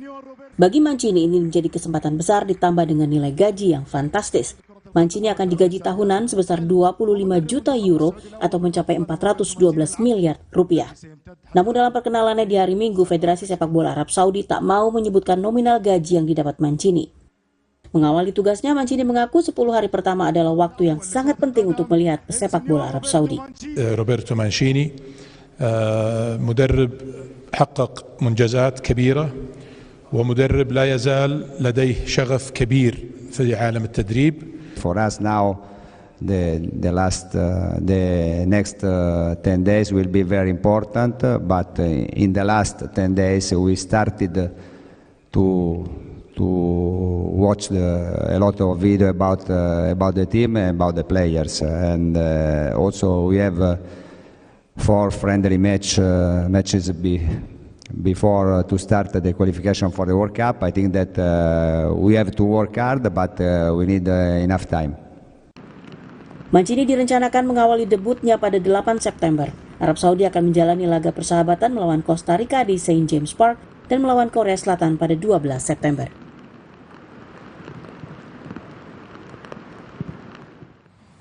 Saudara, pemilu akan kita laksanakan 14 Februari 2024. Pastikan untuk tetap mengikuti perkembangan terkini melalui Kompas TV independen terpercaya. Kami akhiri Sapa Indonesia pagi hari ini. Saya Putri Oktaviani. Dan saya Bayu Sutiono. Kami undur diri. Terima kasih. Sampai jumpa.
Gemerlap HUT ke-12 Kompas TV menghadirkan pimpinan lembaga negara, stakeholder pemilu, dan tokoh-tokoh nasional yang bersama-sama menggaungkan pemilu damai Indonesia.